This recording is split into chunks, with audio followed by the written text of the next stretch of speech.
Time is 6:01, and I'd like to call this meeting to order. Would you please join us in the pledge, the moment of silence, thank you. I pledge allegiance to the flag of the United States of America and to the republic for which it stands, one nation, under God, indivisible, with liberty and justice for all. Please remain standing for a moment's silence.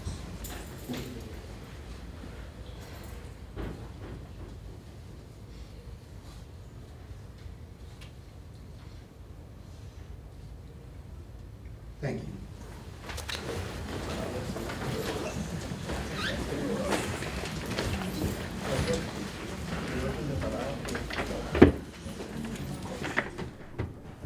Do we have any changes to the agenda?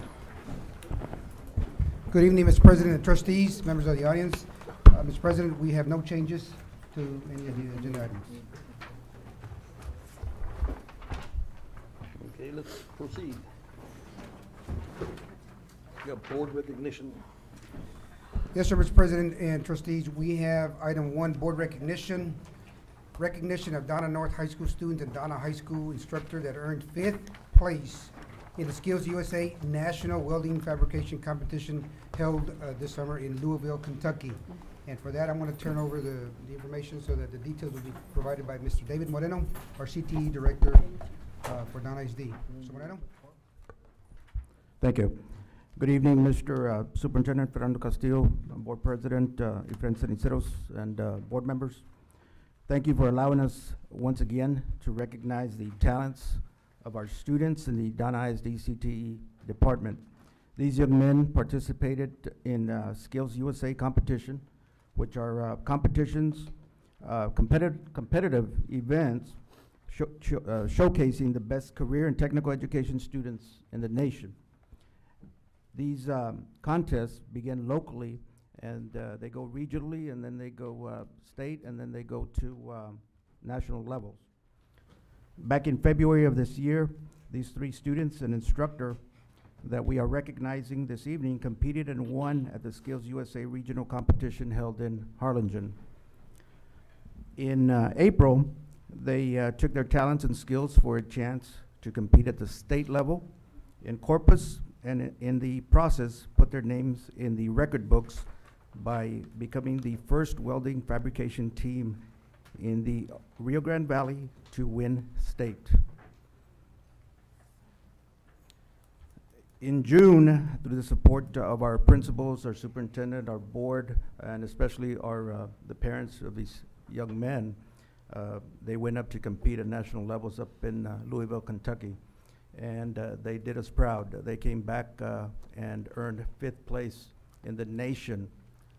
So it is a great honor to introduce to you again. We have Felix Aguilar.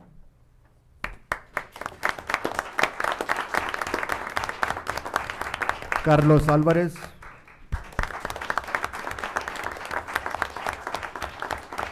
We are waiting for Juan Orozco. He hasn't made it yet, but we do have the instructor here, Mr. Heriberto Garza.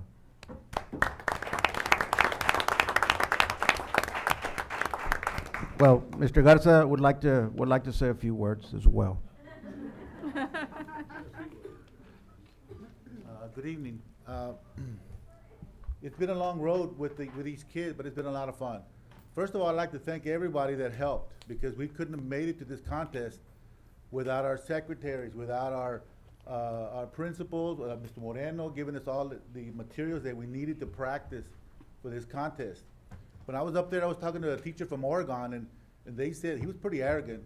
but I just listened to the guy, and he was telling me that well, we practiced we made this project 12 times in the last week, and I knew he was kind of bluffing, because we built it once a week, and it was a lot of work for, building that project 6.5 hours long once a week, and there was a lot of work. So building it 12 times in 1 week, it was just, they're just pulling our legs.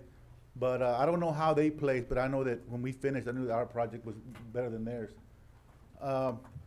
We had a lot of support, even from people from the maintenance that helped get the van up there. you know, the superintendent, our principals, it took a lot of group effort to get us up there. Because once we got up there, it was smooth sailing. We didn't have a glitch. We didn't have problems with anything. You know, it was just go to the contest, enjoy the experience.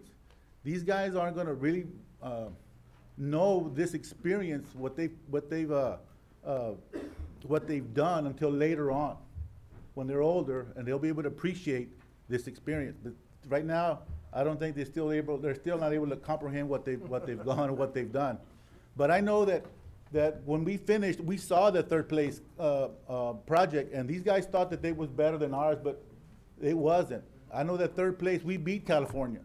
But I know that when we were talking to some people down here about helping us get up there, and one of our CWI said, "Oh, don't worry about the blueprint, you know, it's just a kid contest, don't worry about it."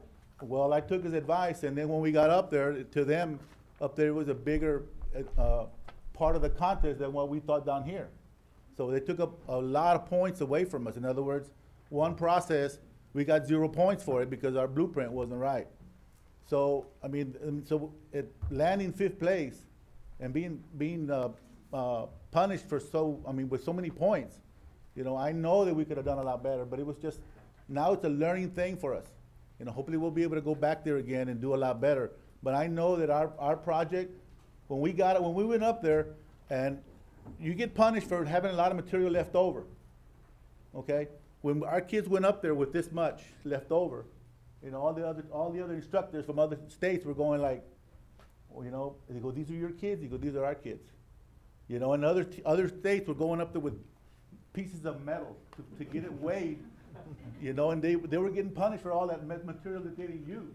And our kids went up there with a handful because they used all of it, and that's the whole idea of the contest. You know, us and the fact that when we were moving our project, we were moving it from clear across the shop, and our kids were moving it, and some of the kids had to pick up their project. They had to pick it up and put the wheels on there, where our kids just picked up a handle and it was engaged. And so all the other instructors were looking at it and we're going like, I wonder if that thing's gonna break, because a lot of projects, when they were moving them, you could see it because everybody was watching you. And some of the projects broke on the way to where they were gonna get judged. And I was going, oh, I told the kids, whatever you do, you better make sure you weld that weld assembly right, because when they move it, if it breaks, it's gonna be very embarrassing. So no, ours made it, and everybody was looking at it the way we had done our assembly.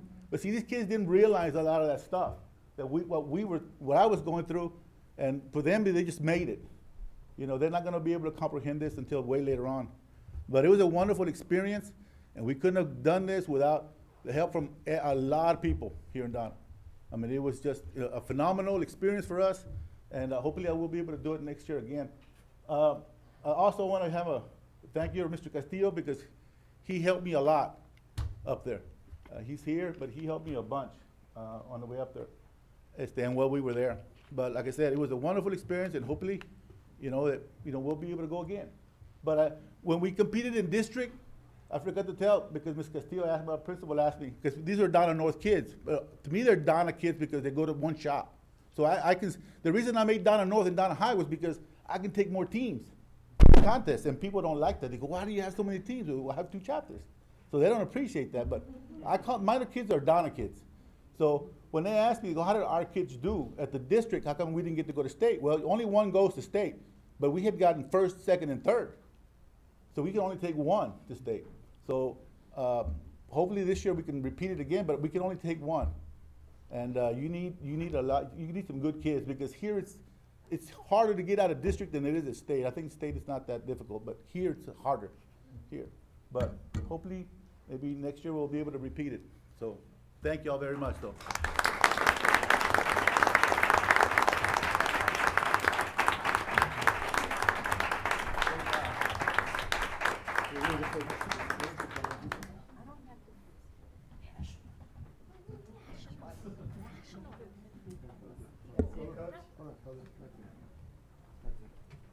I think you're off center.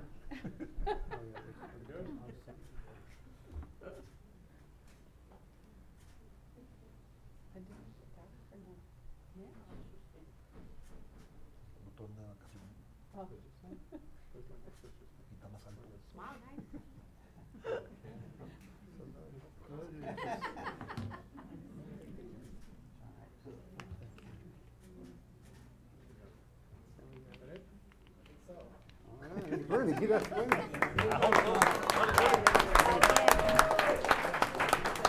Congratulations. Congratulations.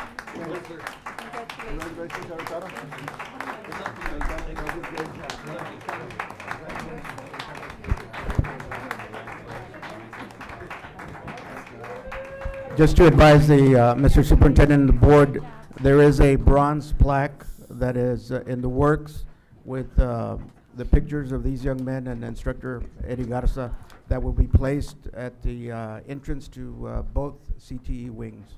So again, thank you very much, board, for your support, Mr. Castillo, for your support as well, and both principals as well. Thank you. Yes, and before we dismiss Mr. Garza, Mr. Heriberto Garza, and the two gentlemen, I know Mr. Orozco couldn't make it, right? Again, I know. Hey, that's even more power to him. Okay? More power to him. But I certainly want to go on record to commend you and congratulate you, Mr. Garza. These three young men, obviously, the story you meant is very powerful. But more powerful for us as a community and a district, because we've always said that a young man or young lady can do whatever he or she desires to do. The American dream still lives via education. What you just, your testimony a while ago is a classic example of what our kids do. And yes, you're right, it hasn't hit them yet. But 5th place in the nation, I can tell you right now, there's 1,250 school districts. Dallas alone has over 250 high schools. Schools, campuses. So start doing the math. When you come out 5th in the entire United States of America, congratulations and kudos to you. Congratulations. Thank you. Mr. Garza's being a little shy as well because it's actually his birthday as well. Who's that? Mr. Eddie Garza. Oh, keep it down. Keep it on the down low. Happy birthday, Mr. Heriberto Garza. Happy 21st. 21. Okay, moving on, open forum. We have Raquel Martinez, topic, staff. Good evening. I just, since I was here last board meeting, I just got something to say. There was something brought to my attention about what is being said out there. I don't care what you say about me, but if you've got something to say about me, please feel free to come tell me to my face. Because I am an adult, and I will not have a problem telling you what I need to tell you. We are not children. Staff should not be behaving that way, for one. But when this comes across to me, like I said, I don't care. You can call me, and I've been called every name in the book. I don't care. But when public servants start acting that way, and I'm not going to say kids because we've got kids that behave better than that, start behaving that way, somebody needs to put a stop to it. Now, my first instinct was to go file a grievance on this person, but I'm going to let it go. And I know they know who I'm talking about, because just like that White House, this district has a lot of leaks, okay? And it gets back to me. So I would appreciate it if you all have anything to say it to my face. Don't go around like immature adults. Thank you.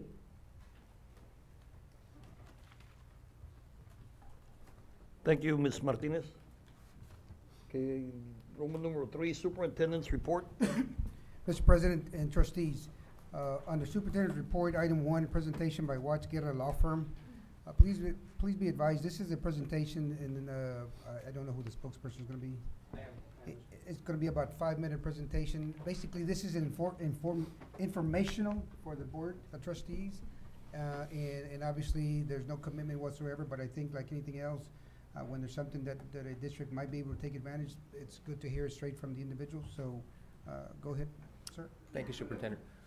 In the brief time that I have, I'll tell you a little bit about my law firm and who we are, what we do, and then basically how we can help the school district. So my name is Frank Guerra. I am the Guerra part of the Watts Guerra Law Firm. I grew up right down the road in Roma, Texas, graduated in 1988, then went to A&M, Graduated from A&M in 1992, then went to UT Law School, graduated in 1996. Here with me are my partners, Ed Allred, who also went to A&M. He was actually a construction engineer before he went to law school. And Judge Rose Reyna, who runs the Brownsville office, was a state district judge, then was on the Court of Appeals, and now she's with our firm. She is also married to Congressman Filimon Vela. So we have 21 lawyers and 150 employees. We're a national law firm. We have cases all over the country.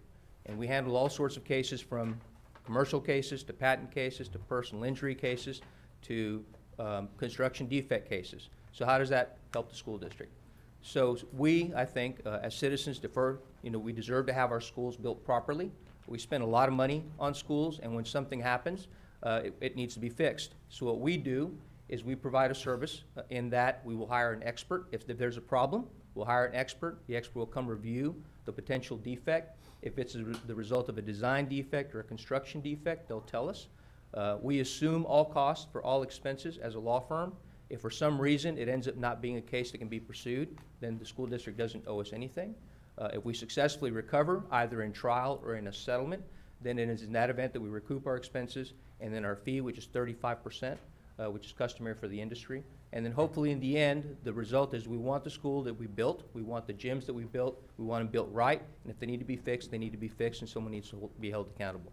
So that's what we do when it comes to the type of stuff that the school district might need. Like I said, I grew up in Stark County. Both me and my partners have practiced a lot in the Rio Grande Valley and every county. Recently, like I said, once Judge Reyna took back on the private side, we opened the Brownsville office, so we're here all the time. To the extent we can be of any service, that's what we're here for. If there's any questions, I'll be glad to answer them. Otherwise, Mr. Superintendent, that's all I have. Mr. President, trustees, any questions?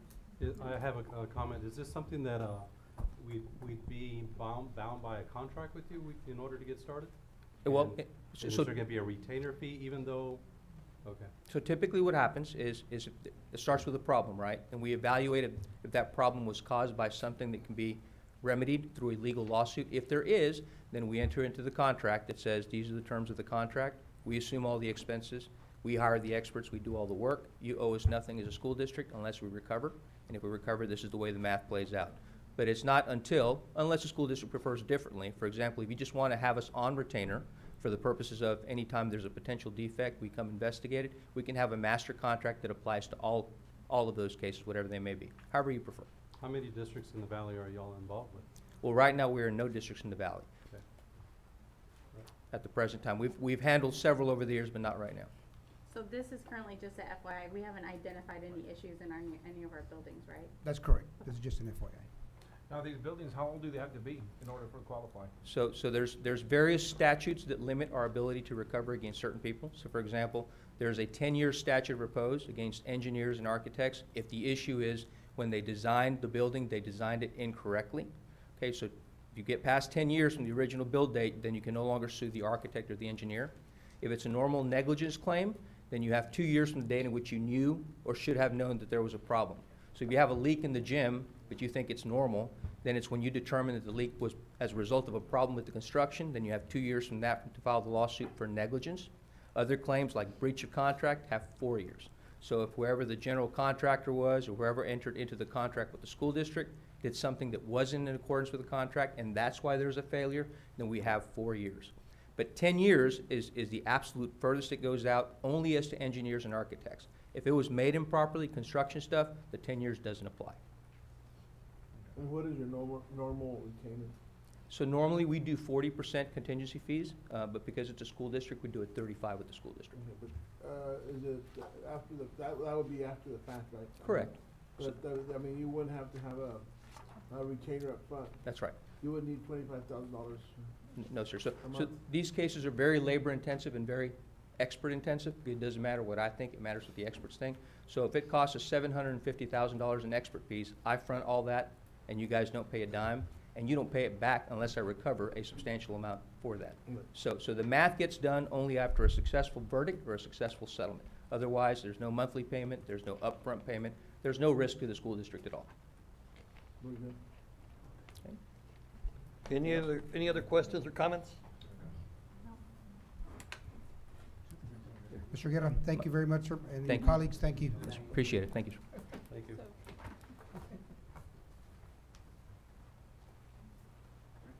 yep, number 2.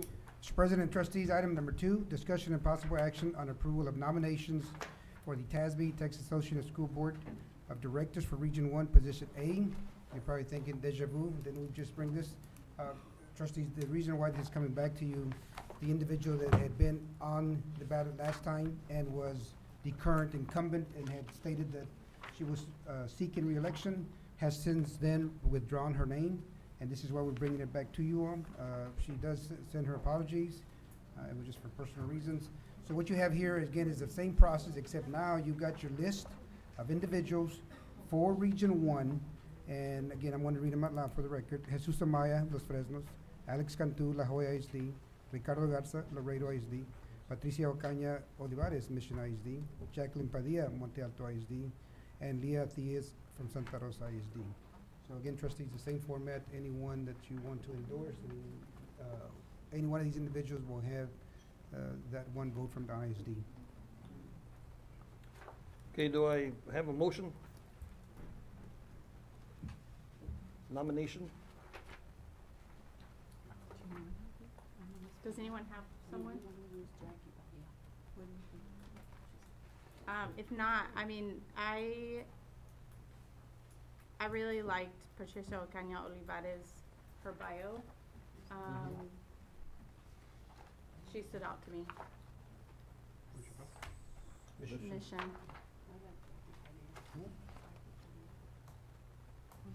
Okay, any other? Okay, we have let's go ahead and, I think we should vote on that one, or do you have one too? There's one with Okay, and Jacqueline Padilla is the other. Need a motion, Do you want to do with the first one a first? motion. Yeah, Was that a so, motion? okay, all those in favor of Patricia Ocaña Olivares? Also, I mean, I don't have a strong opinion here. I was just putting something out there if nobody else. Well, Was she's it not nominated, a- you know, that's okay, you nominated her, so that's one, and then we have 2. Okay, so we can take a vote, and however it goes, it goes. Okay, all those in favor of Patricia Ocaña Olivares, let's see a raise of hands.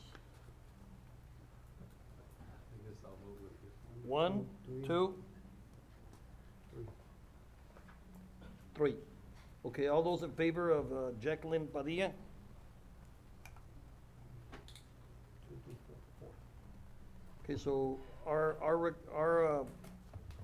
our choice is Jacqueline Padilla. So do we need to make a motion on that? Yeah, I think it would be now you can do that. yeah, if you let's have do the a motion and nominations. have a second. A motion for who they're nominating and then a second. I'd like to make a motion that we recommend Jackie Padilla. Good. There's a motion by Mr. Guerrero and a second by Ms. Watts. All in favor? Favor. Favor. In favor. Anybody opposed? Okay, motion carries. Thank you. Number Okay. 3. Mr. You got that information, correct? Okay. Number 3, Mr. President, trustees, report on training conducted in preparation for the 2017-2018 school year. Again, if you see in your packet, this is just a report that I want to share with you, like anything else. Our Principals Academy began on July 24th, and you see there the topics Monday, Tuesday, Wednesday, Thursday. In this case, we had all principals. We went over what I refer to as the software that gears and prepares all of our administrators with the data mechanism that they can go down to the student level, to the special population. So we spent those days there.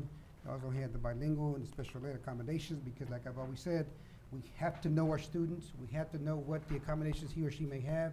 And more importantly, the principal needs to be able to take it apart, put it together, so he or she can go back and train their own staff, so that there can be some true buy-in on that, specifically to the teacher down to the student. And obviously you see that we also have policy updates. The chapter 37, we also had some different topics. How do we get these topics? In the spring, we sent out a survey to the principals. What would you like to be trained on? And these were some of the topics that we had: the mental health issues, the drug and alcohol trends, and of course an update with discipline coding. Something that was mandated, a T-PES, T-test, with regard to all the individuals who are certified to be appraisers. And then we also had, as you see, the August 2nd, which is training with the elementary and the curriculum. And again, this is with our ELDs, English language development component. with our bilingual director, with all the campuses and the principals. So you turn the page and you, again, August the 3rd, again, all principals, the leadership team, and this is where they came in. This is something that's brand new. You may be getting some calls or what have you, because like anything else, it's known as student learning objective. Right off the bat, you may think, well, that is probably something that the student is gonna have to set up and he or she will attain that goal. But on the contrary, the student learning objective is for the teacher himself or herself to be able to reflect, review, and then adjust. And again, the irony behind this, or not the irony, but I always compare things, analogies to athletics. You know, we break down film, you see, okay, you go home, you go into the coach's office and you say, okay, this play we called, how did it work? You know, what, I don't know, it worked good. Oh, okay, let's make adjustments. Same here, the teacher. As a teacher, he or she is going to definitely plan, like David asked, for the student's learning objective. Then they're gonna reflect, they're gonna review and make adjustments. So that is something that is a district, all this year, we are able to qualify for a waiver. Now, what does that mean? That means that any other school district who did not take part of the pilot program on the T-test, Texas Teacher Evaluation Support System, or the Texas Principals Evaluation Support System, would not qualify for this waiver. Which means that all those school districts who did not take advantage, like we did as a pilot, they are going to use as a requirement for their teacher appraisal, evaluation instrument. Our case, it is a waiver, meaning they're going to have to practice it, they're going to have to implement it, but it would not be part of their dimensions in terms of the teacher evaluation support system. So yes, it has to be done, but to alleviate that pressure that the teachers normally would have when it's something new, we came on board and took advantage of the waiver. So that's what took place this past Thursday. And you see here on the 15th, you got the business symposium. This is district-wide. This is something that we take to heart because we want to get everybody the ins and outs of how we operate the business office and some of the requirements that are really non-negotiable. And then, of course, you see that 16th and 17th, new teachers come on board. The new teachers, new teacher orientation, of which it'll be at Donna High School Lecture Hall, beginning at 8 a.m. Yes?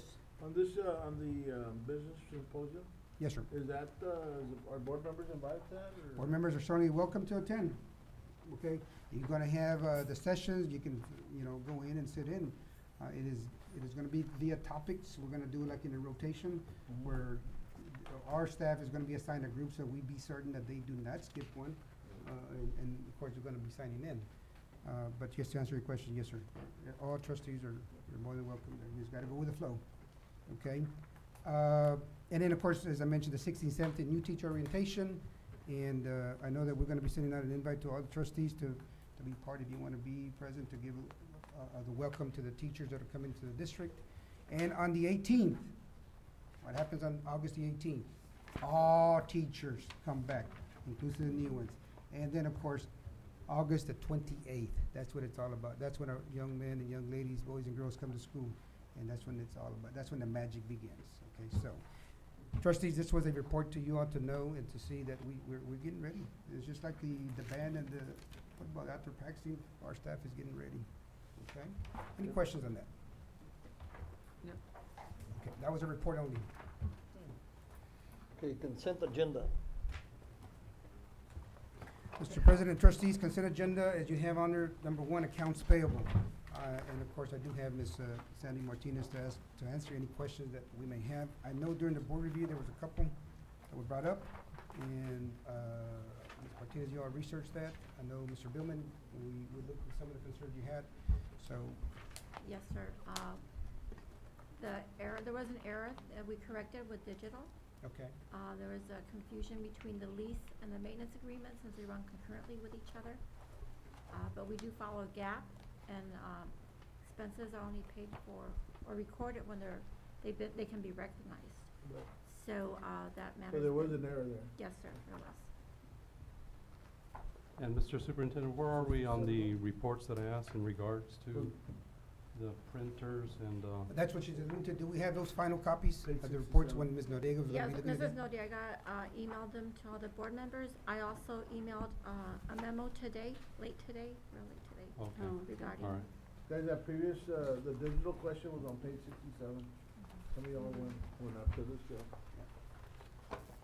So, Mr. Billman, again, please double check your email, and so if it's Yes, I for some didn't today, reason. I was out, but, I will, thank you. And because sometimes, believe it or not, sometimes, for whatever reason, a file may not go through, but, you know, we'll make sure that it gets there. I didn't see it, so I don't know if it was sent to me.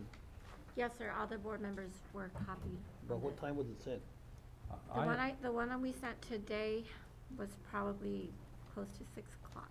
Hmm. It was- I would really like a hard copy of that. Sure, email, and it's just easier to compare the contracts. Yes, I really can would print them prefer, for you. it on paper, Yes, sir. if I can We'll get get him a that, hard please. copy and have him Yes, deliver. we'll forward it to Terry. Other questions on the Was council? that- He had a question on number 67, I believe. Page 67? No, no, Martin? page 67 Oh, was the That's what we're one talking we were about. referring to right now, Coach. On digital, the contract copy charges. That's what you referred to there. Any other questions on their accounts payable? Yes, I've got a question on page 25. Last three digits, 784. This is in regards to technology. And I had seen where we're buying shrink wrap paper, plastic wrap for delivery or to wrap up computers. And it's kind of a double part question. I get where you're needing the supplies to wrap, but my concern or question is where are these computers going? I see another on page 27, last three digits, 792. We're using border transload and freight services, and they're charging the district $5,600. Again, I'm just kind of curious what's going on with these computers, and I guess Mr. Chavez would be the one to answer that. And I meant to call you, sir, but again, I was out today. Good evening, board members, Mr. Castillo. On that, sir, the pricing on the shrimp wrap, what's happening that we're leasing those computers, so we have to ship them back to the proper location, which is in California, Garden Grove. Oh, it's going all the way to California. Yes, Okay. sir. All right. And we did provide 3 bids for the transporting trucks. And on the shrimp wrap and the bubble wrap, we were going like buying small orders, but then we sat down and planned properly so that we could accommodate one final payment. And that's why you see the differences there. Okay, yes, I had seen several, and that's why I was. Yeah, we're talking about concerned. 5,000 PCs, so it takes a lot of boxes and bubble wrap and all that. Mr. Chavez, maybe in the future, can we include that in the lease agreement, that at the end of the lease, they're gonna be responsible for picking them up, boxing them, and shipping them back? Cause I mean, that's been labor intensive for you, right? Yeah, it's been As a matter of quite a fact- project there. As a matter of fact, I saw the guys out there today, and they were loading up a trailer, and, you know, I actually saw them. So far, we've done both high schools. We're at 8 piece lease right now, and we're moving pretty fast. For the near future, what we're planning to do, and I got with Sandy, we're gonna lease to own. That way we don't have to be incurring those expenses to the district. Okay, it's gonna be ours, and then we'll take our time, and then if we have to replace them, we'll replace them at a slower pace. Because 5,000 PCs over 2 weeks is cutting it short, you know. And not only that, but, I mean, you're also leaving, staff, were we leaving staff without, the equipment? I heard that there was people who went to work, and their computers were there, but they had been cleaned out as far as the programs taken off. So they sat there and it's like, okay, now how do I work? The Yeah. computers are. All teacher computers, only the offices were not formatted except for Salceda. That was, we had an agreement with the principal, but that was the only campus that, you know, we had a disagreement on that. Okay. Any other questions on the consent agenda? I had one question on, just because I noticed on page 2, there's a community loan center for Paris, and then on the same day, so there's 2 different numbers, I guess the invoice numbers. Is it a duplicate or is it just different? No, it's different payroll runs. Their, Okay. Community Loan Center lends money to our school district employees, and, their payroll deducted is how we pay it back, or how we send, how Oh, they pay okay. it back. So there's a payroll run and a pro run, and that's what that is the payment going to the company. Okay. How did this company get to be on, as a vendor or what? I mean, They came about maybe 3 or 4 years, 3 years ago or 4 years ago, and it was, like a different option instead of our employees going to payday loan companies, and, they actually came in and did a little, presentation, and the superintendent at that time approved, them coming to the district. and where is it out of? Brownsville. $16,000, that's quite a bit, There's a lot of employees that take advantage of it because they have such a low interest rate. And, the maximum that they'll loan them is $1,000. And then they have the whole year to pay it, or they can pay it sooner. that's a low interest, you know. Very low interest. They're, funded by United Way. It's not really a for-profit agency, it's a nonprofit Oh, okay. agency. Good to know. Okay, any other questions on accounts payable? Yes, I have one last one. Mr. Superintendent, on page 29, last three digits, 801. This is in reference to the campaign that we are presently doing. I see a bill here for $10,000. How much further are we gonna be going along on this campaign? At this point in time, we've got what we've got. We haven't brought anything new yet. Are Everything we that you've done seen- with the campaign? Are we No, doing- no, we're still gonna keep going. For how much longer? What are you For the rest of the anticipate- school year. When a new budget comes in, we have budgets allocated for that. Probably different in different avenues, you know. What do you mean different? Well, it's not gonna be just commercials. We're looking at posters and different. But the aspects. campaign that we're doing right now, that we discussed at the last meeting. Right. How much further is this campaign going along? Cause I'm getting a lot of feedback from a lot of people. Good feedback? No. No. No. Absolutely not. Okay, well, that has an expiration. I don't know, Ms. Quintanilla, I know that's been paid for, but we're rolling it through. I wanted to say some of the billboards are gonna be coming down in August. And the commercials, I don't know exactly what date, but those have been paid for, so they're just running through, Channel 4 and Channel 5 both together. You know, I'm of the mindset that, you know, based on what I'm hearing from the board and from some of the constituents out there in the community, I think it's time to, you know, shut this down.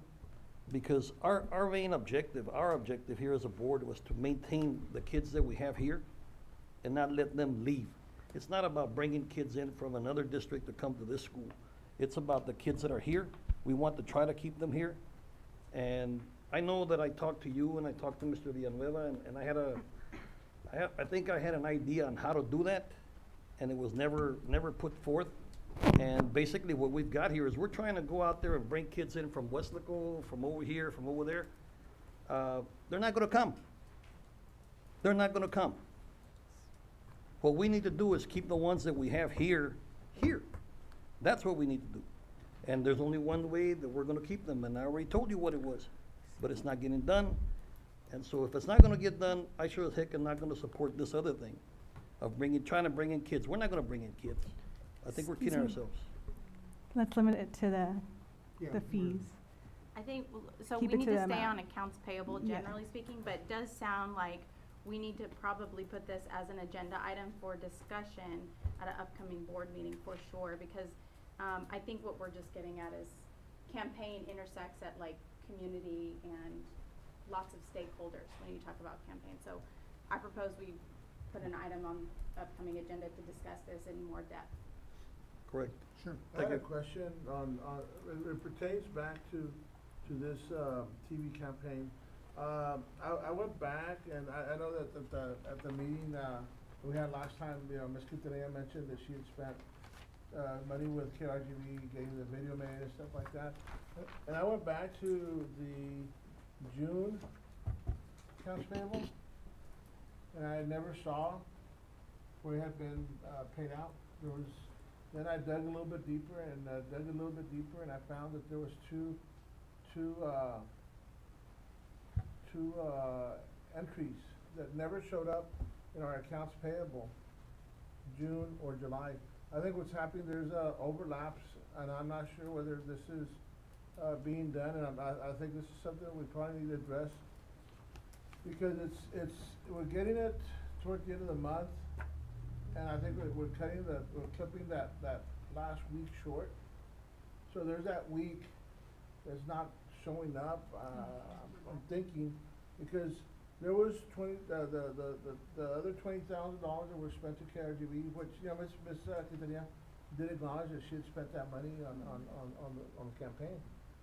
And after she said it, you know, I went back and I looked for it, and I couldn't find it I went back to my previous accounts payable, and it wasn't there. But, you know, after digging a little bit deeper, you know, I did have access, and I was able to find where it was done. You know, there was two separate transactions, I think one for 10 and one for the other 10. You know, and I don't know, like I said, whether that was done, I don't know if it was something that was a oversight on your part. You know, I hope it was an oversight, you know. No, well, I'll review it. The accounts payable report is produced by the accounts payable supervisor, and then he emails it to me. And you know what I'm thinking is happening is, you know, we're getting this accounts payable report, and we're looking through it, we're analyzing, scrutinizing it, and we're going through this, asking all these questions, but then at the end of the day, when we approve it, is there another report that you print up that goes in because I think, is there a permanent file? I mean, like I said, like this report right here, this accounts payable, this goes in I guess a report that's approved by the board, and goes into I guess into like a hard copy, and it says, okay, June 1st through June 30th, approved by the board. But no, usually Terry will scan whatever's board approved and put it on the website, and that's what's approved is what's we receive. We don't have another file. I think what it's trying to say is, do not send us the accounts payable until it's complete 100%.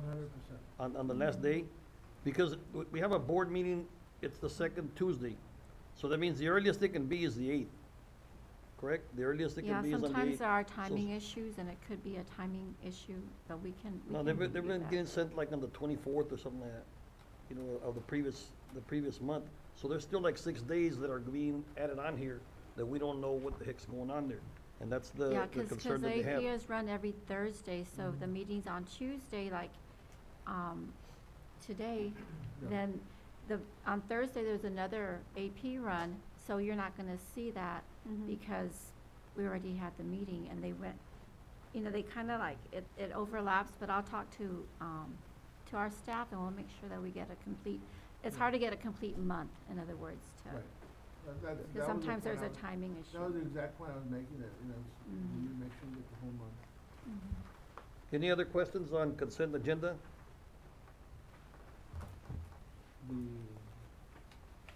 Okay, let's, how about on a consent agenda number 2, sir? Consent agenda number 2, Mr. President, trustees, you've got, discussion and possible action on budget amendments for general operating and special revenue for the month of July 2017. Down here you have that under your tab number 2. Ms. Martinez?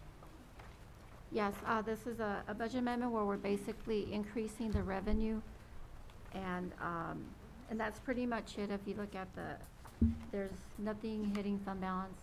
The proposed budget on the far right side shows your ending balances. So currently, your ending fund balance is at $49,755,510, but we won't know for sure what it is till after the audit.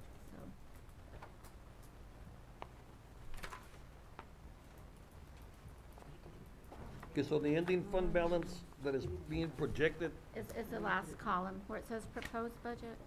That's, So that's at the end of August. yes, sir. At the end of July, I'm sorry. End We're of not in July. August yet. Yeah, 'cause it says, So we're August already 31st. 1.4. Sandy, we're 1.4 million? On your, the very last column, we're at This one? 49 million. Yeah. Are you looking at the budget amendment summary, general Okay, operating?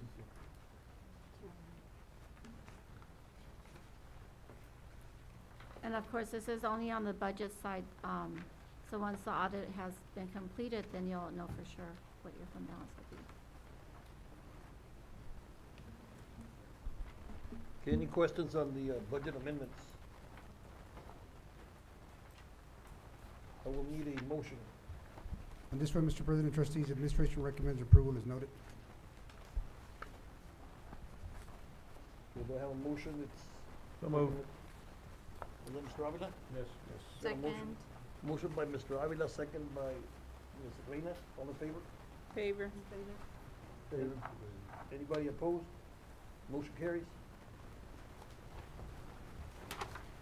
Item number 3, Mr. President, trustees, investment report for July 2017. And again, this is a report. Do you have any questions, Mr. Martinez, to address?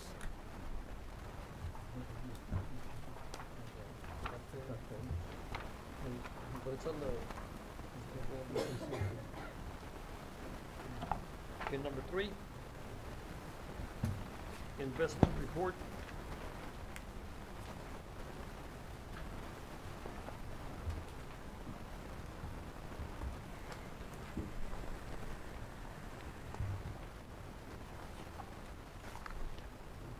Any questions on the number 3?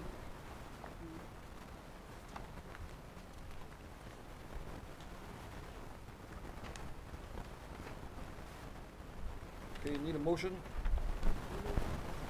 Second. Okay, there's a motion by Ms. Watts, second by Ms. Dr. Mary. All in favor? In favor. Anybody opposed? Motion carries. Item 4, Mr. President, trustees, financial statements, district's financial and child nutrition program for July 2017. Again, look at the report before you. Any questions?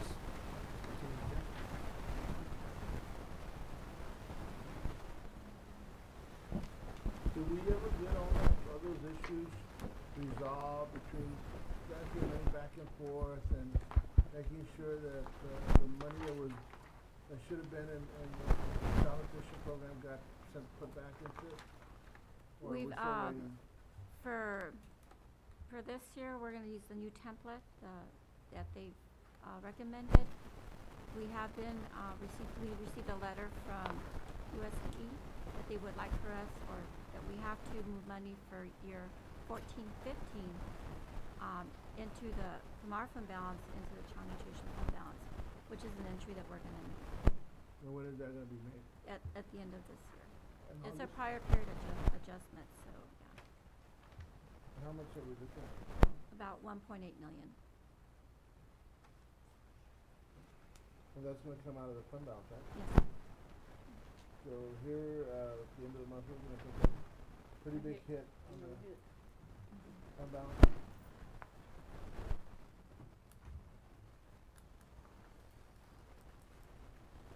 Okay, any other questions on the financial statements of the district's financial and child nutrition program? It's just a report. Okay, number 5. Report on the monthly tax collections. For the month of June 2017, Mr. President, trustees.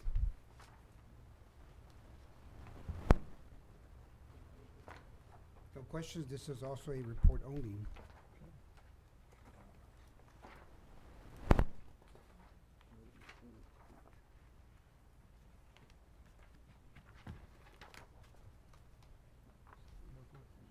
Okay.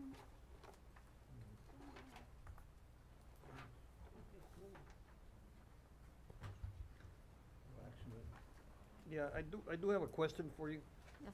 On this one, how are we doing as far as the tax collections this year compared to last year? Is I- it, is that normal right there, that number? No, sir, in reviewing it, it's low, the prior year's collections, which is, the uncollectible, it's extremely low compared to to past years. So, we've received in prior years about $1 million in delinquent tax, and this year we're like at maybe $500,000. So, we really need to talk to our attorneys that are helping us collect this revenue. I think we need to bring in tax attorney and visit with him and make sure that they get on the ball. I agree. Let them know it is what it is. We need to have the same or more. Okay, thank you. Item 6, Mr. President, trustees, approval of minutes for regular board meeting July 25th, 2017, and correction on special board meeting June 27th, 2017. What did you have as a correction on the 27th, Mrs. Terry? Yes, it's in your packet. What was it? Pardon me, it's highlighted, it's, one of the HR items. Just so they'll know the specific. On it's page 3 of 5, to approve. I see that, yeah. Yes, it's a table. All right, to approve. Corrected to approve, Okay. and I highlighted in bold.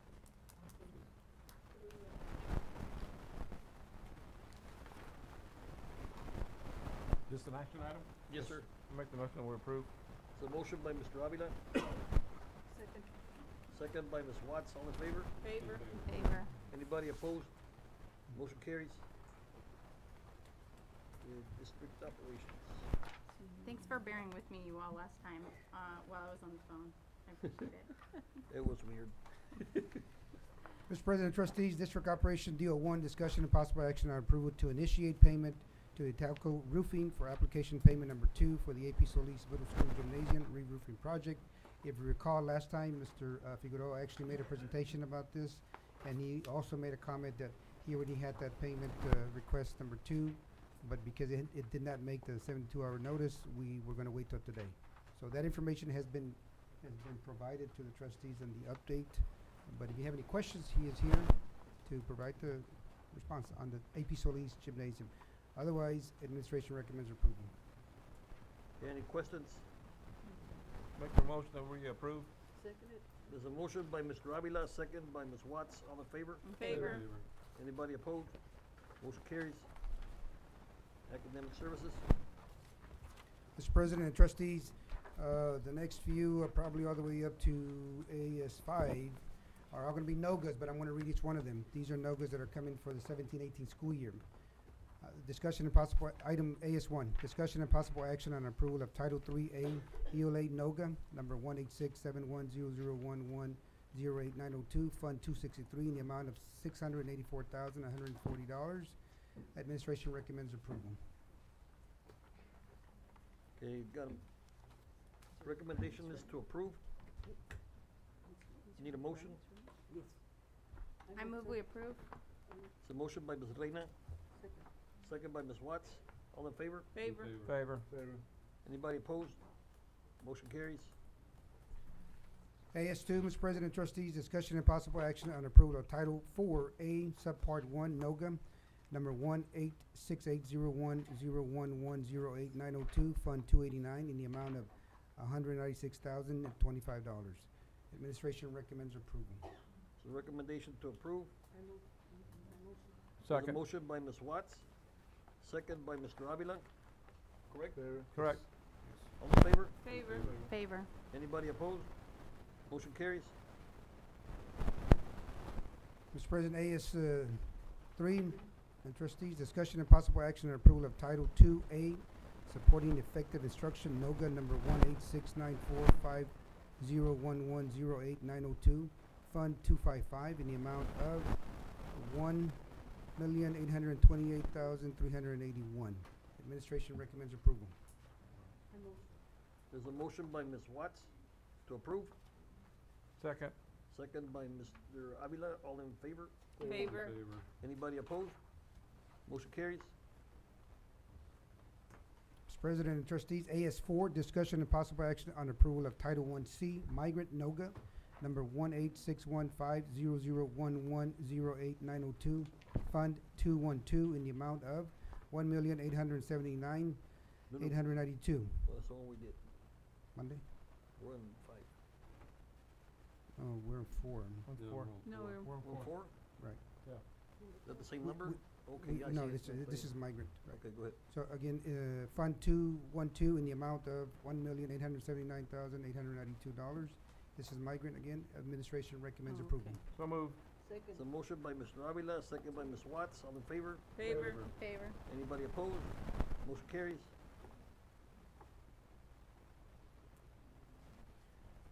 AS5, Mr. President, trustees, discussion and possible action on approval of Title 1A, Improving Basic Programs, NOGA, number 186101011089002, Fund 211, in the amount of $9,152,205.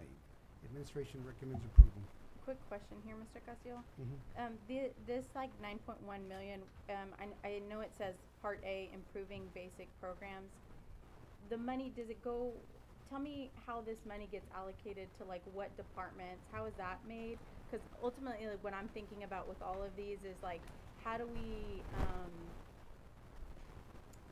track if the money's being used in ways that are effective for meeting student outcomes? And this is a good chunk of money. I just need to understand more of like where Okay, it the goes. function, Fund 211 is obviously a federal grant.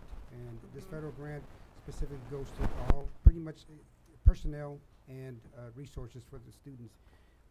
Under that category, it's being tracked on a monthly basis. Our director for our programs actually has like a spreadsheet and basically on a monthly basis provides feedback to the campuses and departments that this is how much we have. So all that money pretty much has been earmarked. When you hear 211, that's kind of what they're referring to. It's a federal grant. You hit 212. Right now, we're actually using the name of the NOGA, but normally it's going through the number. And so in this one, it goes for at-risk students, and for the most part, you also hear about the Title I. This is part of that. So the 211 is the general Right. category, but a lot of it's being used to pay salaries. Correct. Teacher salaries. You're right. Okay. Correct. Right. And that's, Ms. Castaneda disperses Rebecca, that? right. And she really does a good job of tracking that with all departments and staff. All right. Administration recommends approval. So moved. There's a motion by Mr. Guerrero to approve, second by Ms. Watts. All in favor? Favor. In favor. Anybody opposed? Motion carries.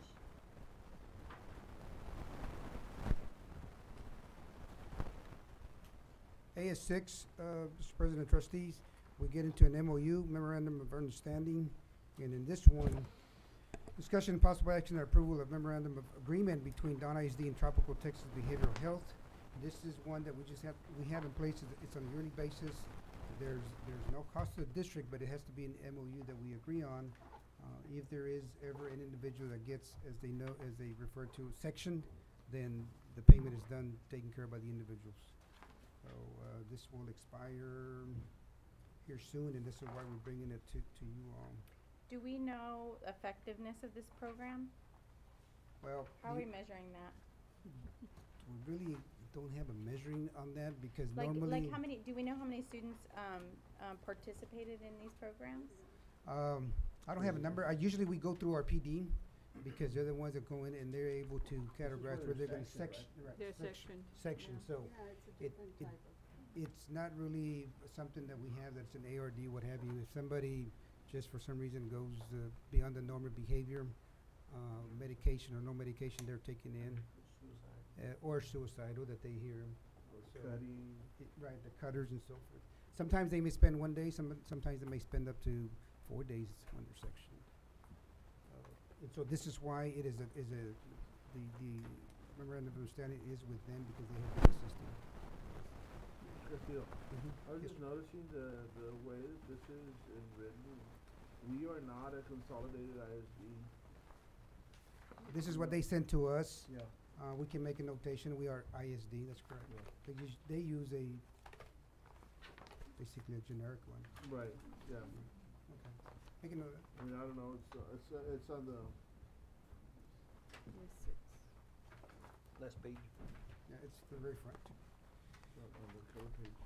We'll address that when we send it back. Yeah. Administration recommends approval. I move we approve. Second. It's a motion by Ms. Glena to approve, second by Mr. Avila. All in favor? Favor. Favor.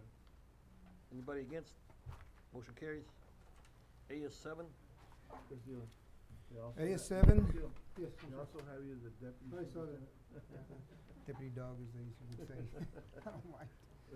Correct. They don't want to redo that thing. Yeah. That's too many years. They have too many, same template. I guess Yeah. Edinburgh might have been right before us. Mm-hmm. This one, the School Health Advisory Council, SHAC, annual report. I know Mr. Castaneda would give this report to you. This is having to do on a yearly basis. Unfortunately, she cannot be here to attend this meeting this weekend. I'm sorry, this evening. You have that report before you. I am not gonna read each one of them because obviously the reports are for you. Very long. The SHAC stands for School Health Advisory Council Activities. You do have, the meetings that they had in beginning September the 15th, 2016, November the 10th, February the 16th, April the 27th, and we're gonna begin that same process again this year. So we are in compliance as it pertains to what we need to do with the School Health Advisory Council. Any questions on this? This again is just a report. Who did you say was in charge of this? Ms. Rebecca Castaneda, she oversees that federal Oh, programs. okay. Right.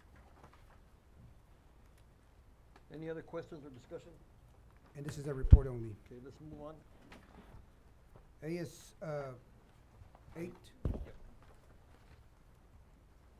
Mr. President and trustees, we've got discussion and possible action on memorandum of understanding, MOU, between Donna HD and Emmett Rivas Elementary, or rather Donna HD, the elementary Emmett Rivas, and instructional support service provider, Mrs. Gloria E. Cepeda, for the 2017-18 school year.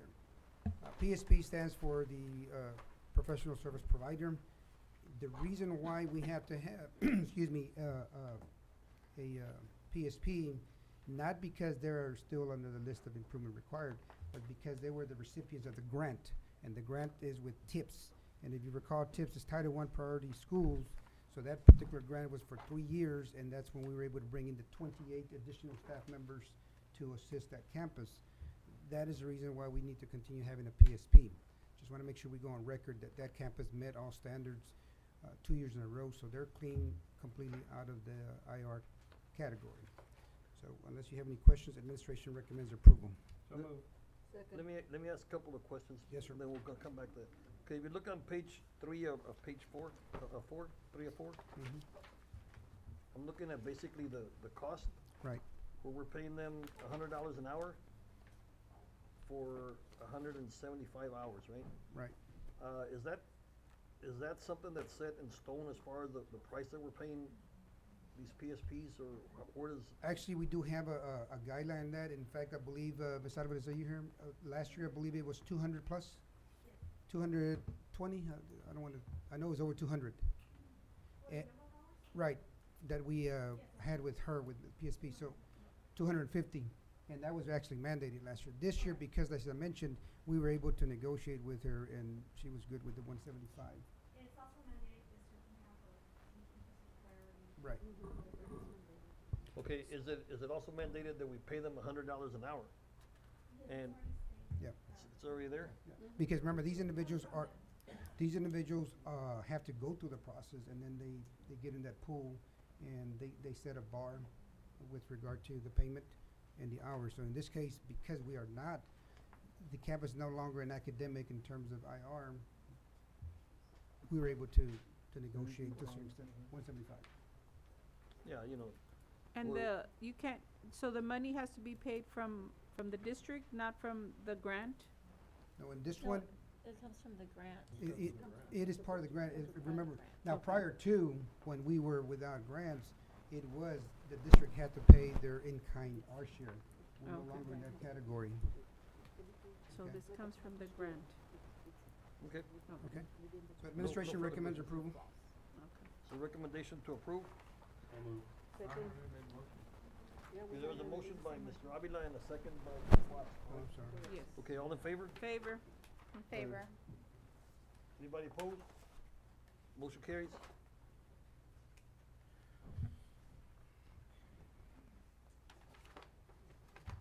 AS 9, Mr. President, trustees, discussion and possible action on approval of MOU between Donna ISD and RGV College regarding the Certified Nursing Assistant Program through the CTE Department for Donna High School and Donna North High School 12th grade students. And again, this is an MOU that we want to enter with them to assist us in providing these services for both high schools.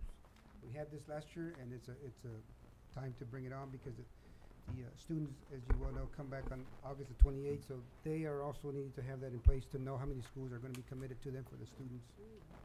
So administration recommends approval. I'll Okay. second. There's a motion by Ms. Watts to approve and a second by Mr. Avila.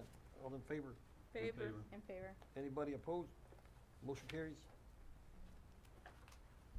AS10, Mr. President and trustees, discussion and possible action on approval of MOU between Donna ISD and RGV College regarding the phlebotomy technician program through the CTE Department for Donna High School and Donna North High School 12th grade students.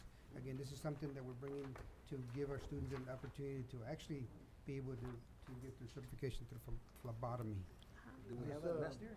This is something new, correct, Mr. Moreno, for this year?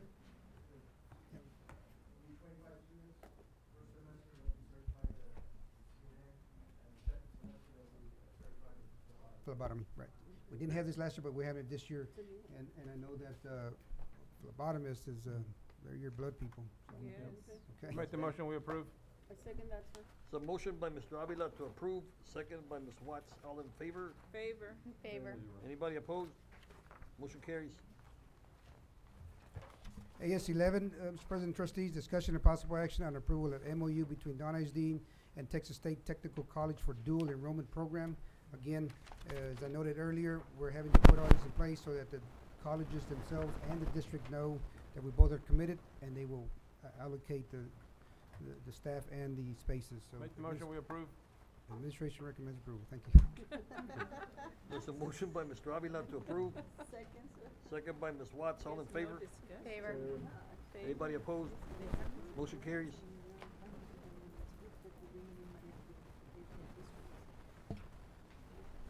AS12, discussion and possible action to approve renewing the district annual license purchase of Eduphoria Premium Suite Edition for the 2017-2018 school year.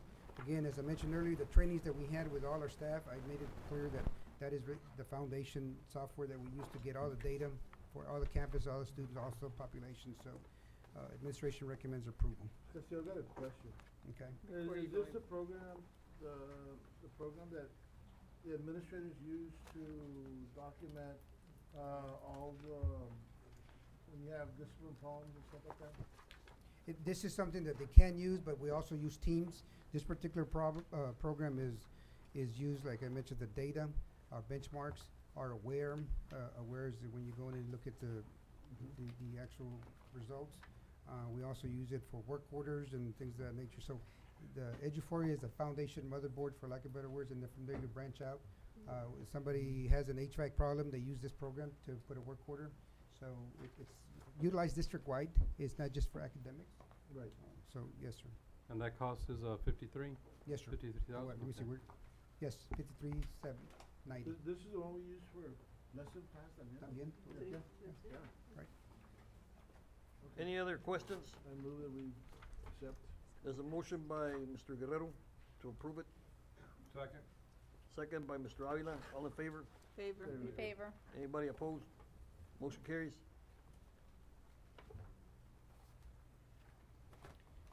AS13, Mr. President, trustees, discussion and possible action to approve renewing Admentum instructional software licenses for the 2017-2018 school year. This, some of you that may have been at the campus previously or you've been around there, also known as Plato. But so when they don't know Admentum, we say this is Plato. And in this case, what we did bring to the table was something that we're looking at both high schools and libraries. We did not include the middle schools. We looked at the usage. We also spoke to the principals, and really the usage wasn't there to make it cost effective. So we basically brought down the price completely, or in terms of for middle schools, like 40,000. And they were able to work with us because they didn't want to do that. They said, you work with us or we don't go with you. And they came back and gave us the same price for both high schools. For that reason, administration recommends approval. I noticed that over here on that last page, it's page 60 of 94, it says, Are we bundling all the costs into this, under the safeguard strategy? So I noticed that it was like, you had, all of these items and it was, this program, funding bilingual source 0, funding, bilingual title 3. And then at the very last page, I guess we grouped everything under this funding source. I guess it's being split up between the state comp, migrant, Title 3. Is that what that happened? Right, because remember, we said both high schools, so in both high schools, you have the various little That's why it branches. was all split. Yes, sir. Split funding. Okay, Okay. So what is the total cost here? 59, 48. Where is that at? second page after your cover sheet, second 48. page. The front, very first cover sheet. What you're looking there is the CIP. So right after the cover sheet, towards the bottom right, $59,002.96. Okay, there it is. Are you familiar with what the Plato is, Mr. Billman? Yes, See? yes. Okay, good. Credit retrieval. Right. Right, and just for the record, it's not just for credit retrieval, it's also that's for what- advancement for the migrants when they come in behind or they leave early, so that's the beauty of it. Administration recommends approval. There's a motion by Ms. Watts, second by Mr. Guerrero, all in favor? In favor? In favor. Anybody opposed? Motion carries.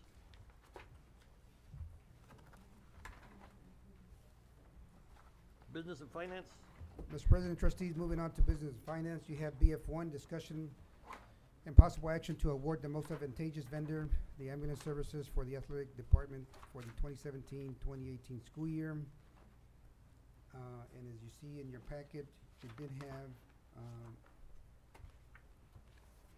actually 4, because one All-Star, even after we mentioned with them, or Star Services, Sorry. they came back in and they finally seen something, no bid for the school year. Right, so, No bid? right, and they would make contact. We have two that bid, one was a no bid, and. Two no bid. And the one that, when we went to award to go with is quite substantially lower, and it's the same company we used last year.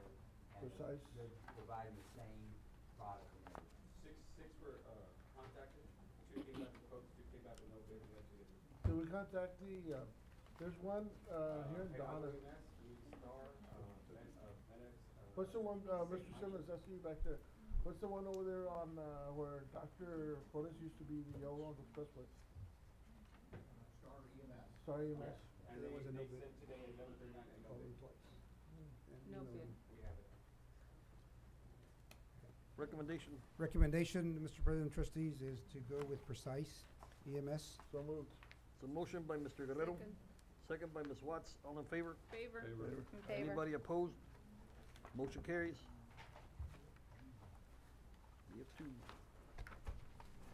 We have 2. BF2, Mr. President, trustees, discussion and possible action to award vendors request for proposals RFP number 010417-345A, special events for the school year 2017-2018. In your packet, you see the ones that responded. You do have 2, Rebecca's Mexican Restaurant and Catering, EOAR LLC McAllen, and Annette Padilla, Donna, Texas. Okay, any questions? Okay, recommendation? What's the list, Mr. Castillo, of these other ones? What is this? Those are the ones that, actually reviewed the bid, but only 2 bid. Okay, gotcha, thank you. Administration recommends, as noted, on those 2 that submitted. So recommendation to approve those 2? We can always go back, but I think that's something you had mentioned, that we can Right. always go back and ask any of these other bidders on, for whatever. I mean, Right. we're not locked into just these 2 bids. Exactly, there are, the campuses, the departments are allowed to go and get 3 quotes from, vendors of their choice. As long as they're on the other, there's a vendors list, right? Yeah, an awarded list. Yeah, an There's awarded list, but they don't have to be on the list, they can also, Yeah, the depending awarded- on the amount, Yeah, the awarded, and then we have a vendors list. yes. I move that we accept this. Second. So motion by Mr. Guerrero, second by Mr. Avila. All in favor? In favor. Anybody opposed? Motion carries. BF three, Mr. President, trustees, discussion and possible action to award vendors request for proposals RFP number 010417-345B, catering for the school year 2017-2018. And, as you see on your BF three notation, in this one, you did have, 1, 2, 3, 4, 5 that responded. Chase's Deli, Coastal LT, Pasta Ventures, Rebecca's Mexican and Restaurant Catering, and Annette Padilla. And again, as noted earlier, these are the ones that submitted, but the same practice holds as long as they follow procurement in campus or department, the 3 quotations, they can still go to the outside. So administration recommends approval. So moved. Second. So motion by Mr. Billman, second by Ms. Watts. All in favor? Favor. In favor. Anybody opposed? Motion carries.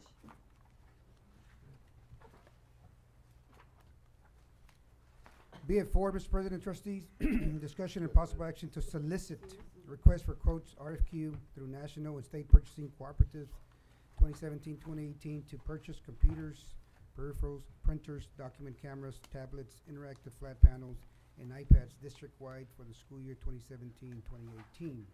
This again doesn't mean that we're buying anything, it's just to go out there and solicit requests to be ready for the school year. So move. Second. Okay, there's a motion by Mr. Avila, second by Ms. Watts to approve. All in favor? Favor. In favor. Anybody opposed? Okay, motion carries. Excuse me, sir, Mr. Castillo, I've been given a note that on Gloria Cepeda, for Rivas Elementary, that does have to be paid with local funding. It's not part of the budget Did we for change the that? Okay. tips.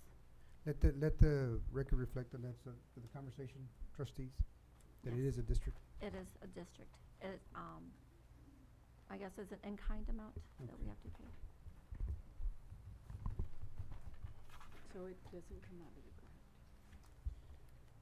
Okay, Can we revisit that then? You can go back to I that think item. we Make a probably need to, motion to right? go back to AS eight. That it was AS 8.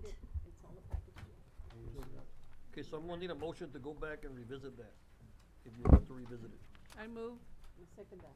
Okay, there's a motion by Dr. Mary and a second by Ms. Watts to revisit AS 8. All in favor? Favor.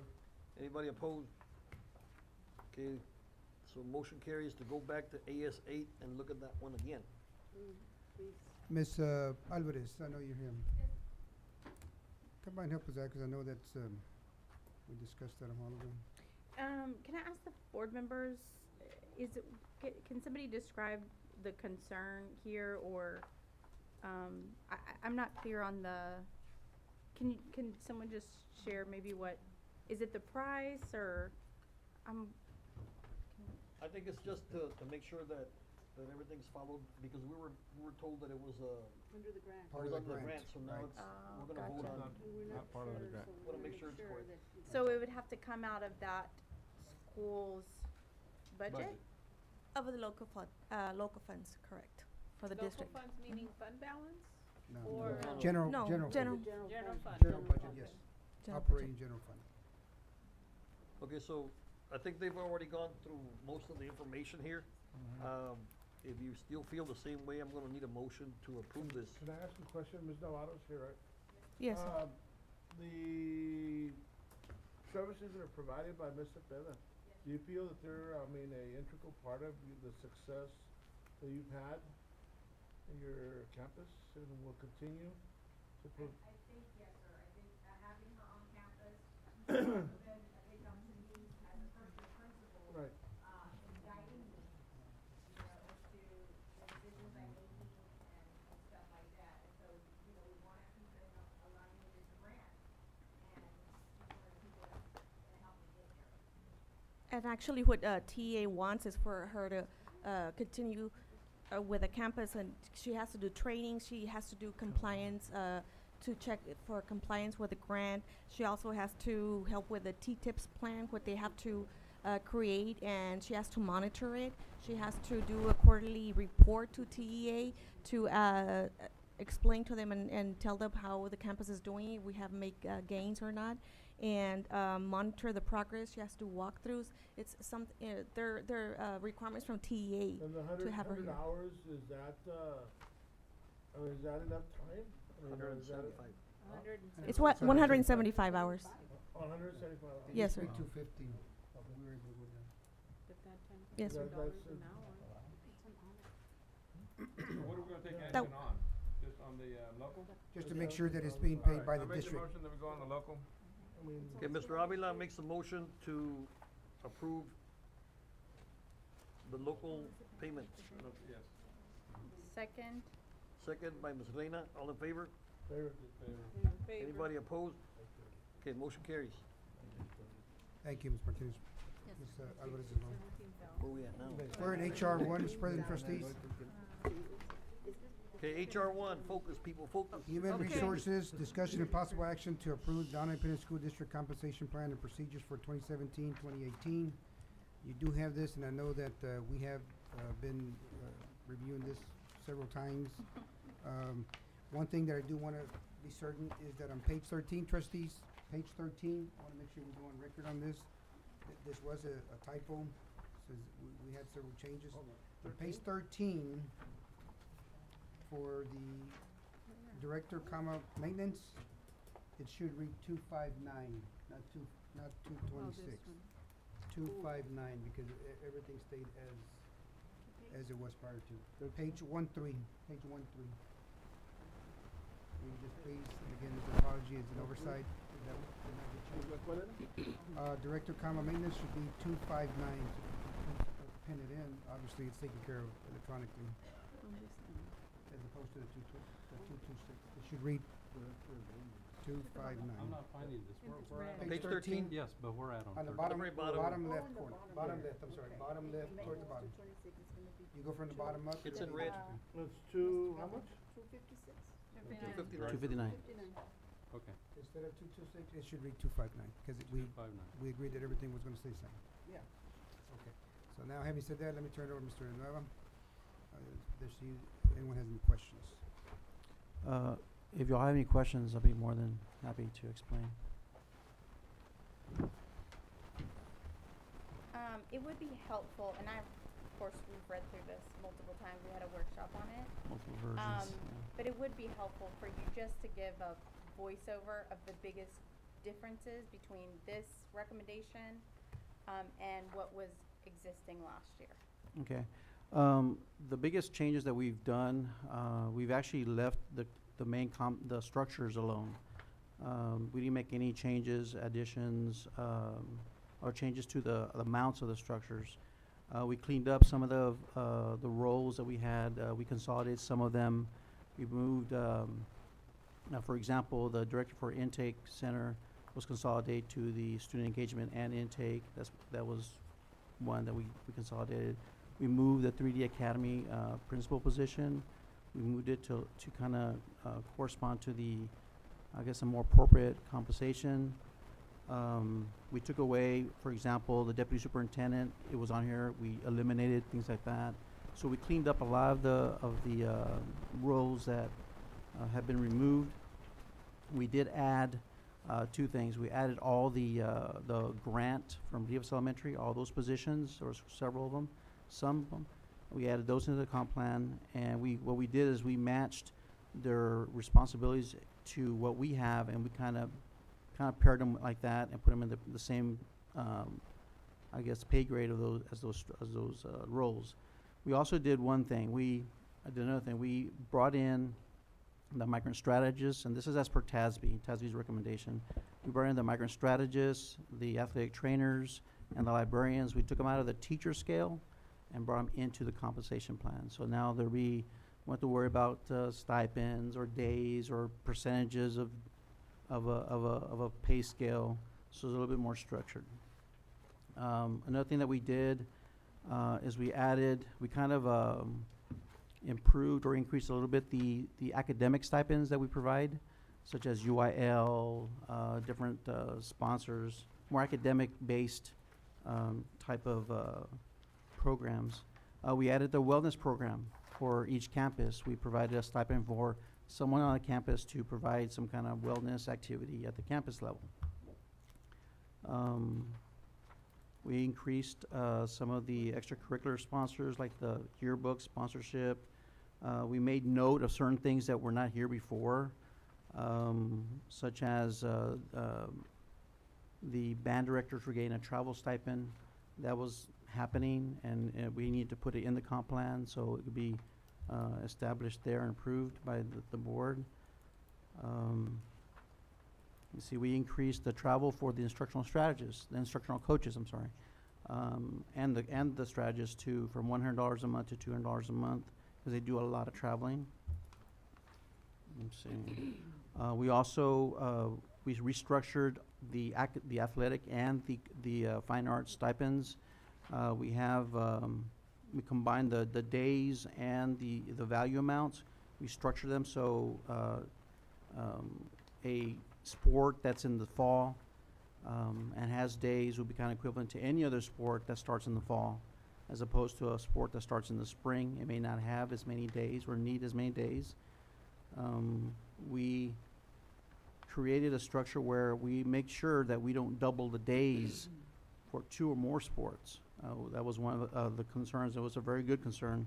So we kind of came up with a system, excuse me, to have first assignment, second assignment, and third assignment, because in athletics, that's pretty common.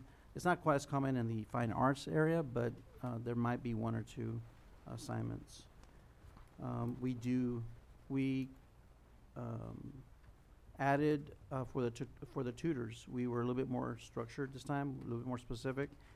We're going to pay teachers who are certified as tutors, or certified and come as tutors, and we're going to increase their hourly rate to $30 an hour.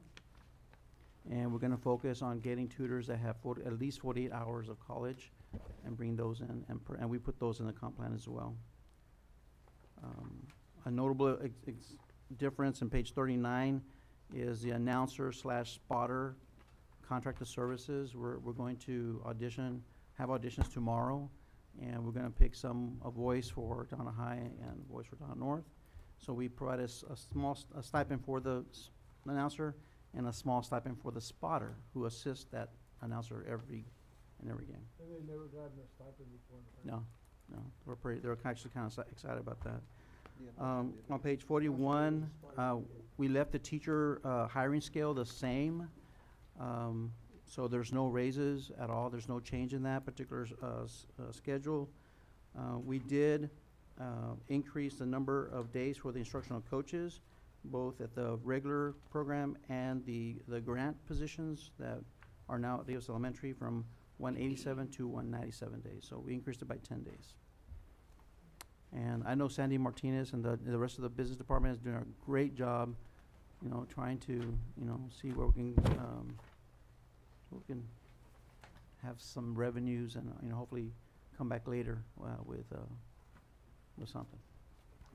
Or for right now, it's nothing. Okay, something for clarity, when you look at some of these stipends that are out there, it looks like if you just go out there by a number and you say, okay, well, how come the football coach is now making $10,000? Well, it's because you're not getting paid days anymore. Right. Okay, so that was a trade-off. So it's the dollar value is actually in the stipend. Right. And the days are no longer there, so we're not having days anymore. Right. The days are there just as a marker, Right. and they have no compensation, no monetary value at all. It's already built into the amounts. You're right. So basically, there is no pay raise involved in any of that. It was actually pretty much a reduction, because those days that we are embedded, we used a very standard $200 per day, which is a lot less than the normal day amount. All right, thank you. Mm-hmm. I want to do a quick plug, because I think this is a strength of this, just adding in the national board certification. I actually don't know if we have currently any national board certified teachers in our district, but it's a really rigorous certification, and I just hope that, given if this passes, I just think it's a great thing that we're proposing this for our district, because I hope that then encourages people to use that as an avenue, our teachers to use that as an avenue for professional development, and it would really put our teachers on the map as far as their it's an indicator of the rigor of your teaching practice. So, I just want to give voice because I know we have a lot of principals out there too. Right. So if this passes, then this, I think in particular, I'm very excited about that opportunity that teachers could pursue in the future. And we'll be sending this comp plan to TASB, which will use the stipends that we have and publish them and let other school districts see the comparisons. And they'll probably, they'll see that as a stipend, so maybe that'll encourage to spread the word. On that same page, we did increase the master's degree stipend as well as the doctorate. So that's it. Hopefully that will encourage individuals to go out there and get their master's on the content-specific areas. And I wanna, as a former teacher and a former sponsor, you know, you did include several spots there, like for the NHS and student council. That before the past, they got zero or very minor money for their time and efforts. You know, those are the academics that, you know, these kids, and, you know, you go Saturdays and Sundays sometimes to help these kids, you know, because they've got to obtain college and, what is it called, community service hours for them to apply for scholarships and stuff like that. So the sponsor can't let their kids go out and, you know, one example would be the Feast of Sharing. That's an all-day deal. You're out there with the kids as a sponsor, you know, on the bus. You're responsible for all their stuff, you know, and you know, now that we're recognizing that a little bit more. Yeah, you're devoting your time. I mean, you have time away from your family. When the principals show this to their staff and the stipends, I think you're gonna have a lot of volunteers now. A lot of people wanting to help out. Okay. I have Any other another questions? I have a question. On the wellness, what does that involve? I mean, I know it's a small amount, but how is that being, like, do they have a plan? Do they follow, like, the nurses on each campus with assistance? And as far as wellness, what is that? As far as the implementation for the wellness program, we're gonna provide a stipend, and we're gonna try to get some assistance to these individuals who do volunteer. Well, it's not volunteer, but it's a stipend-based activity, and make sure that the procedures, the wellness indicators that was used in the wellness program are also applied there. Make sure everybody's safe and hydrated. There's, you know, they take the precautions, and be safe when they try to exercise. It's just a way to get more of the district involved in trying to get moving. And so get how help. are you going to monitor that, how effective it is? Well, it's going back to the campus level. I mean, it's gonna So be will we the be principal. getting like a quarterly report, at least every 3 months? We can get you, we can get you numbers. Who's involved? Right, Is it really the numbers, working? Is it- activities. Yes. Absolutely. Because we yeah. also approved that program with the person Personalized that prevention? provides the Personalized- wellness. Personalized prevention. Yes. Okay. And so we paid a fee, you know, the board approved to pay that company a fee also. So is that gonna be also utilized, or could that be in If that's still in the plan, then we will have funds to utilize from that particular program, and they will be monitoring through assessments, blood work, and so on. Well, because she said she would help with dietary guidelines, with addressing, you know, these measures that we are trying to implement, because the district has an ACO, Blue Cross Blue Shield, and we have, there's measures that the patients need to, you know, colonoscopy, et cetera. So are they gonna, what I'm asking is, are they gonna work in conjunction to maximize, like, we've approved That would be money an to- excellent way to coordinate between the wellness programs of every campus and through that personalized prevention staff, and make sure that they get the feedback and input that they need to. So who will be sending out notification to maybe they can communicate and utilize the resources that Right, that the wellness prevention- program through the personalized prevention does come out of the safety and risk office. We can have them make sure they are together to coordinate those two functions. Right, because you know, we have this, we paid for this, and then Yeah. we're allowing a stipend, so Right. to maximize, instead of each one doing their own, you know, why not work together? Right, yeah. And Dr. Murray, that's a very good question you had. Let me just kind of expound a little bit on that. We have not shared this with any of the campus administration because obviously we're pending this approval. And like I've said in the past, our goal is to get a contact person at the campus and to have some type of consistent routine. And like I've always said, you know, we can start out by walking, then so be it, stretching and so forth. But now that we have obviously contingent on board approval, then we'll begin to meet with all the middle schools, the elementaries, and the high schools. We got 14 elementaries. You get, let's say you get 15 consistent. Multiply that times 14 and so forth. So that is our goal because, like I've always mentioned, we have to also work with the body, the mind, and so that we can have. Well, that way we know, okay, is this being utilized like at 6 months? Was it worth spending, you know, budgeting for that versus using that money for something else? Right. Well, I think Because it's per campus, so I right. mean, it'll add up, right? Right.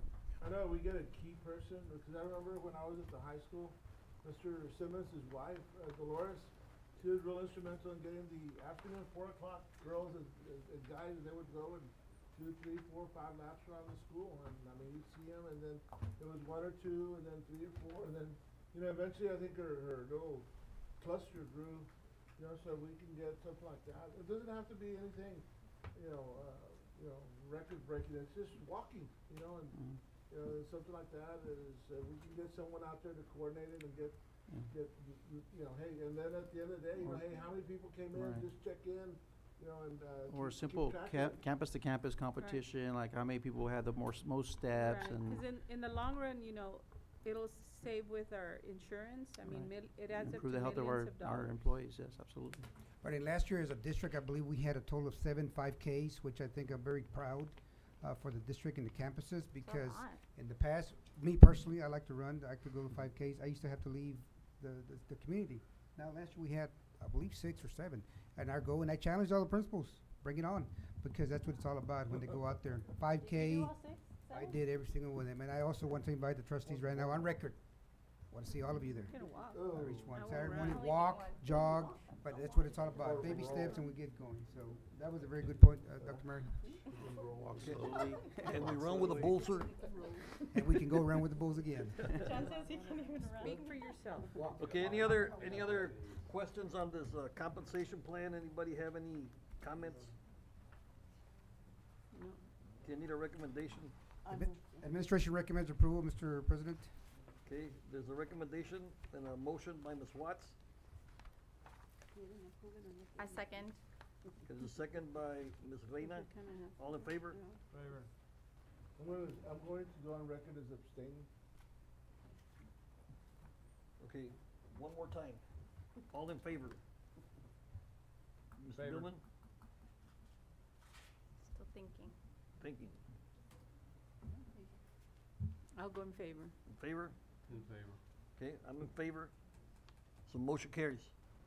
Anybody opposed? I abstain. Okay, and Mr. Guerrero abstained. All right, let's go to number HR 2. HR 2. Mr. President, trustees, HR 2, discussion and possible action to award RFQ 017-311 drug and alcohol testing services. You have in your packet the information or the results on the rankings.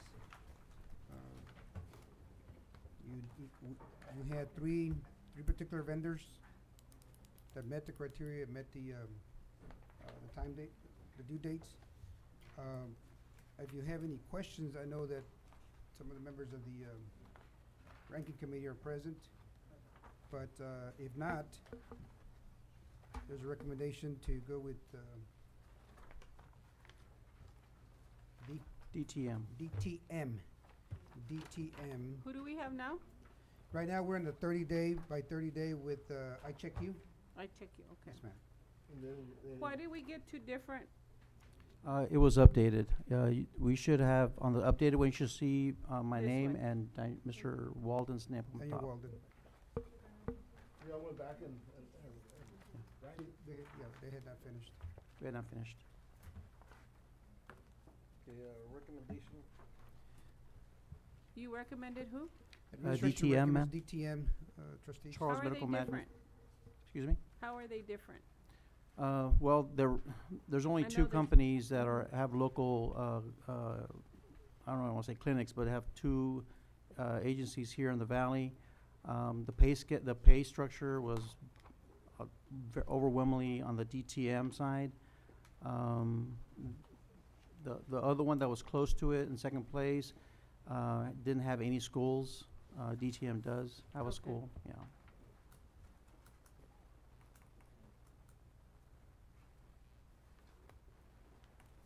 Okay, there's a recommendation to approve DTM. There's a motion by Ms. Watts. Need a second? Second by Mr. Guerrero. All in favor? Favor. In favor. Anybody opposed? Motion carries. Mr. President, trustees, we have HR 3, discussion and possible action to award the stop-loss portion in RFP 021317-355, self-funded and fully funded health insurance program to include claim administrator services, PPO, stop-loss, reinsurance, and pharmacy benefit management, PBM. And for this, I know we have a consultant, Mr. John Jett, go ahead, sir, Mr. Jett. Good evening. I have a question, I'm sorry, before he starts. Did we not discuss this before in another meeting? On the We did, it was minutes? tabled during this the part was June tabled. 27th Okay. board meeting. Okay. That's why you're having deja vu there. I know, cause I Mary. said here, I put in, I mean, in the minutes from the last time, approved to award pharmacy benefit, American Health. This is the stop. This is stop-loss. This is stop loss, Yes, ma'am. okay. Ready? Okay. Yes, sir. Okay. So, in regard to this RFP, the section that we're addressing is a stop loss portion. Right now, the district has BCS, which is a company that Blue Cross Blue Shield utilizes. They have a partnership with. The recommendation in a summary would be BCS, given the constraints and variables that are kind of played along on the fact that we're on, the district's on the wire right now. So BCS came out with a very expensive price tag, which is my only reservation. They were actually higher than everybody else. The next best option was lower at $498,588. So we're looking at almost about $500,000 that's unnecessarily spent for this stop loss. The insurance committee reviewed and ranked all of the options. There was some confusion, which is why it was tabled. And in that, their rank was to have Blue Cross and BAS put together, right? Which is what the district has right now. So United Health was the second best choice. The problem with United is they weren't awarded the ASO, meaning the administrative services. Because they weren't awarded that, they have no desire to help provide stop loss. The other two were Intrust and BAS. They had a better price. The problem was that Intrust had no referrals of working with any school districts of this size. Zero.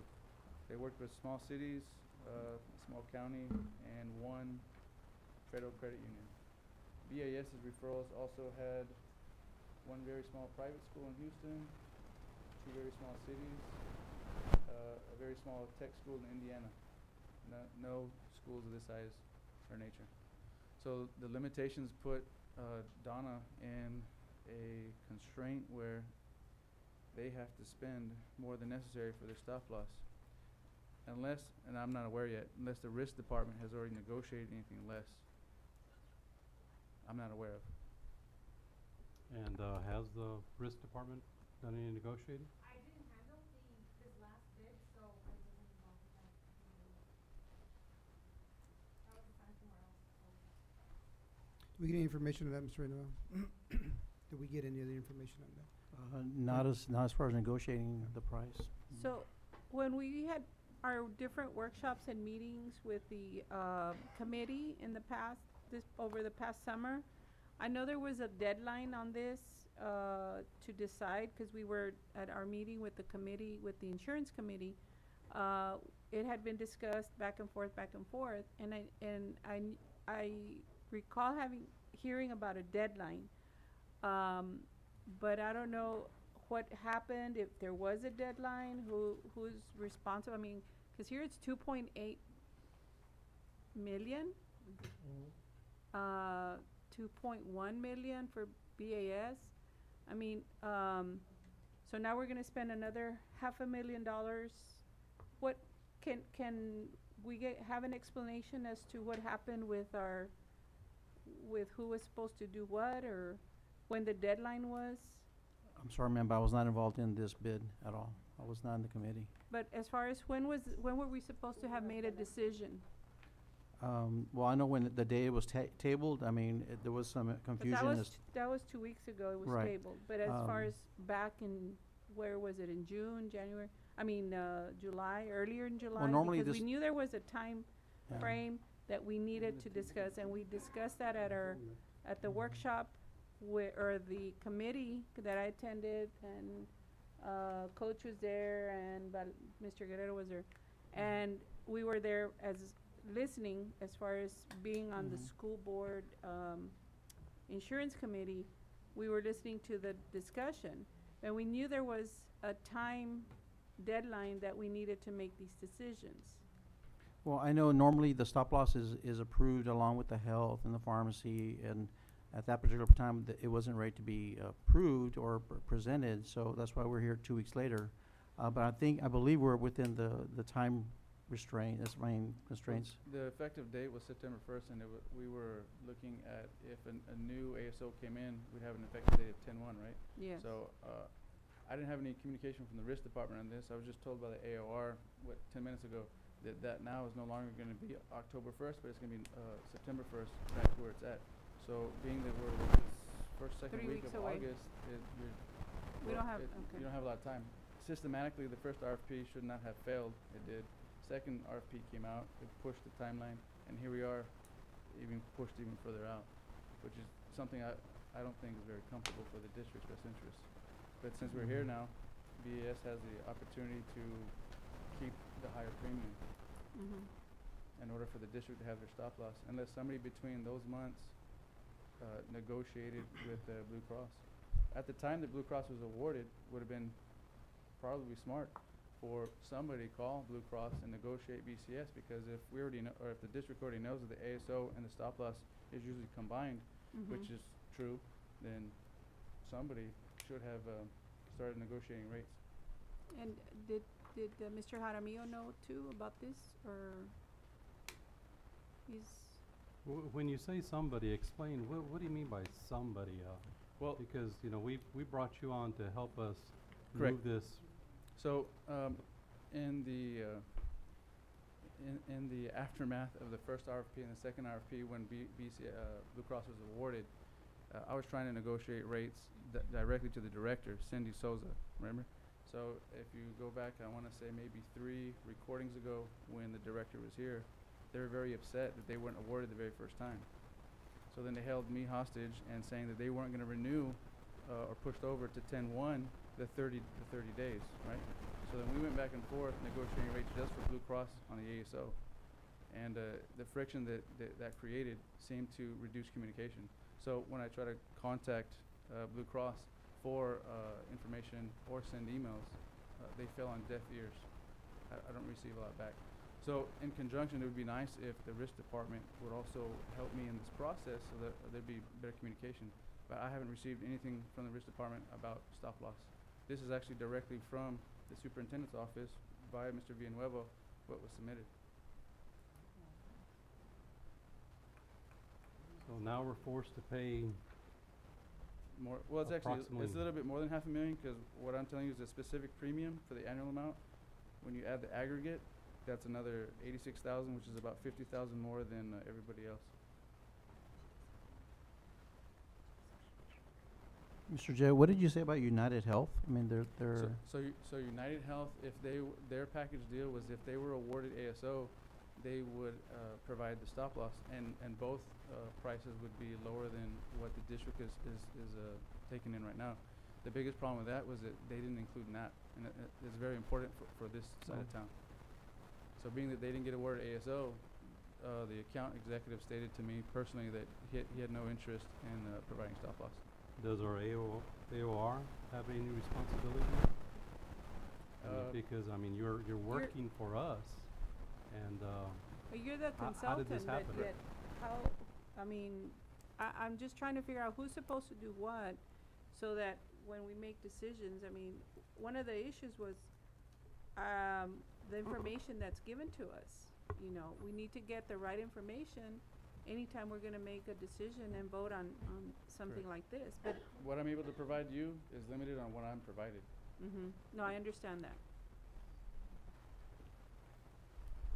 Mr. Jaramillo, have you got anything to say? Because I do not like Yes. approving to spend something about $500,000 that we shouldn't be spending on this. Correct, We yes, should so- have taken care of this in the past. Who dropped the ball? Because in the real world, those people need to go. I know I can't do that here, but Mr. Superintendent, you're the CEO of this business, this district. What's going on? Why are Let's listen why to- are we at this point with our, where we're having to make a decision and spending this kind of money when we didn't have to? There's a good question, Ms. Blumen, and let's hear the response because. Yes. So what I can tell you is that we've been working from the very beginning on the RFP, when the RFP came out to try to get the best carriers. Unfortunately, there was not a lot of communication from the risk management department in trying to get all the data that we need. Now, we had some meetings, but no decision was ever made. It was always tabled. And so, Tabled by who?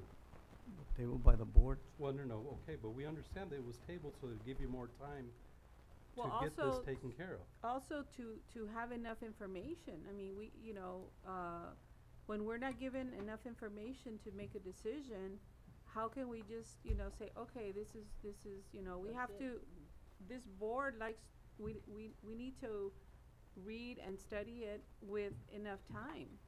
Yes, ma'am. I mean, it doesn't mean like it takes 2 weeks, a month, or anything, but, I mean, we're now 3 weeks away from when it needs to be implemented. Correct. Again, we've been trying to get the appropriate plan, and as the consultant mentioned about some of the other carriers that had some lower cost, unfortunately, they did not have the NAP hospital, or they never provided the information that we needed. All I can tell you as far as, you know, one of the things that we can do moving forward is to really keep close tabs of the expected claims and make sure that we do a much better job of managing the claims. Now, At the cost of $500,000? well, you know, we may I'm see. not gonna approve something like this, and do we have to decide tonight, Yes, Mr. we have to. Superintendent? Is this something Yes. that We has have to be to. passed? Sounds very no. 21 We don't have a days. choice. Probably Choice here. run the risk of not having this, and then it goes past the runoff period, and The liability would be worse. Sure. I just heard one of the athletes got hurt, but I mean, that's not part, well, it could be, I mean, it could have been. But Correct. I just heard of an injury today with And- one of our athletes. But again, this is not part of the stop loss, but in the event something catastrophic does happen with one of our employees, yes, it could bust us 1 or 2 claims. Correct. But I'm And- just upset that this was allowed, and again, Mr. Superintendent, I'm gonna hold you responsible for this, as well as everybody that's under you, to have made this happen. Why are we at this point right now tonight? I'm not gonna, obviously, we have to approve BCS, but at the cost of this? I mean, is there not, like, are some of these other ones, even maybe if they haven't worked with a district our size, could they, that doesn't necessarily mean that they can't do the job, right? Correct. The other thing is, because we're already moving with the enrollment process, and the current company, BCS, obviously is in partnership with Blue Cross, there's gonna be a lot less disruption by selecting the current carrier. Additionally, I can tell you that we have made some savings in regards to reduction in compensation. And so that's part of part of the negotiation at the very beginning that I was able to do. So, but it is very difficult to try to put all the pieces together. And so, again, I can tell you that we can keep very close tabs, report to you. Yeah, but I mean, And- you can and- say that all you want, sir, and we brought you as the agent of record to help this district Yes. save money. And Because we are, insurance is a huge monster here. yes, sir. And we pay way, way too much money that we shouldn't be. We need qualified people working with this, working with the district, working with everybody here. And to hear that we're gonna be spending this kind of money is shameful. You also have to And understand I'm that. gonna hold you because you're gonna come up next season as well. Yeah. And Yes, gosh sir. darn it, this is not right. And That is one of the reasons. again, I'm gonna be pointing the fingers to our superintendent and everybody else that's under him. The last meeting, we had our coaches come in and doing great work, bringing us all this information that we needed for the insurance for the students. That's not their job. That was not their job to do that, but yet these two gentlemen did a fine job in bringing us this, but now we're at this position where we have nothing. And again, I oppose to spending this kind of money I can- because of the lack of communication throughout. I can tell you that, again, that 80% of your dollars are in claims.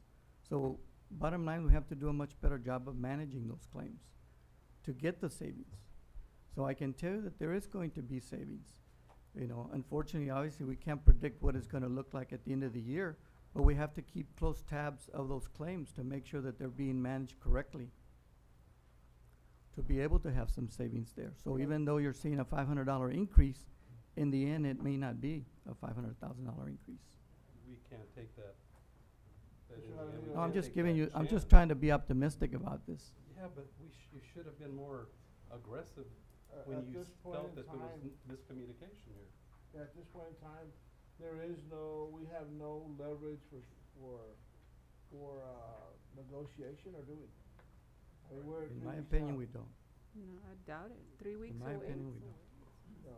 I know, and I'm gonna use the coaches as a prime example. I mean, you know, we raised, challenged them, and we saved what, almost $100,000? 60-some thousand. You know, I mean, you know, at this point in time, I mean, you know, I know that the time constraint is working against us. And again, I don't know whether it's, the risk management's, responsibility, it's, the consultant's responsibility, or it's the agent of record's responsibility to sit down and try to, negotiate a midnight, you know, I guess that, some type of arrangement with these people, and see if they're willing to maybe come down a little bit, you know? So as an example, for months, I tried to negotiate with Blue Cross on the ASO, and they dropped it $1.30 after the constant fighting back and forth per person, which it saved a little bit of money, but nothing, really, totally to the budget on a ratio. So So, you feel that there's no room in there for any type of negotiation? Not at too this late. point Not in with this time. not with this No, I mean, timing. 3 weeks, So- 3 weeks away. so the question, so Yeah, my so my the- advisory capacity is almost like an attorney. I can advise individuals, but it's ultimately the district's doing on what choices they wanna make.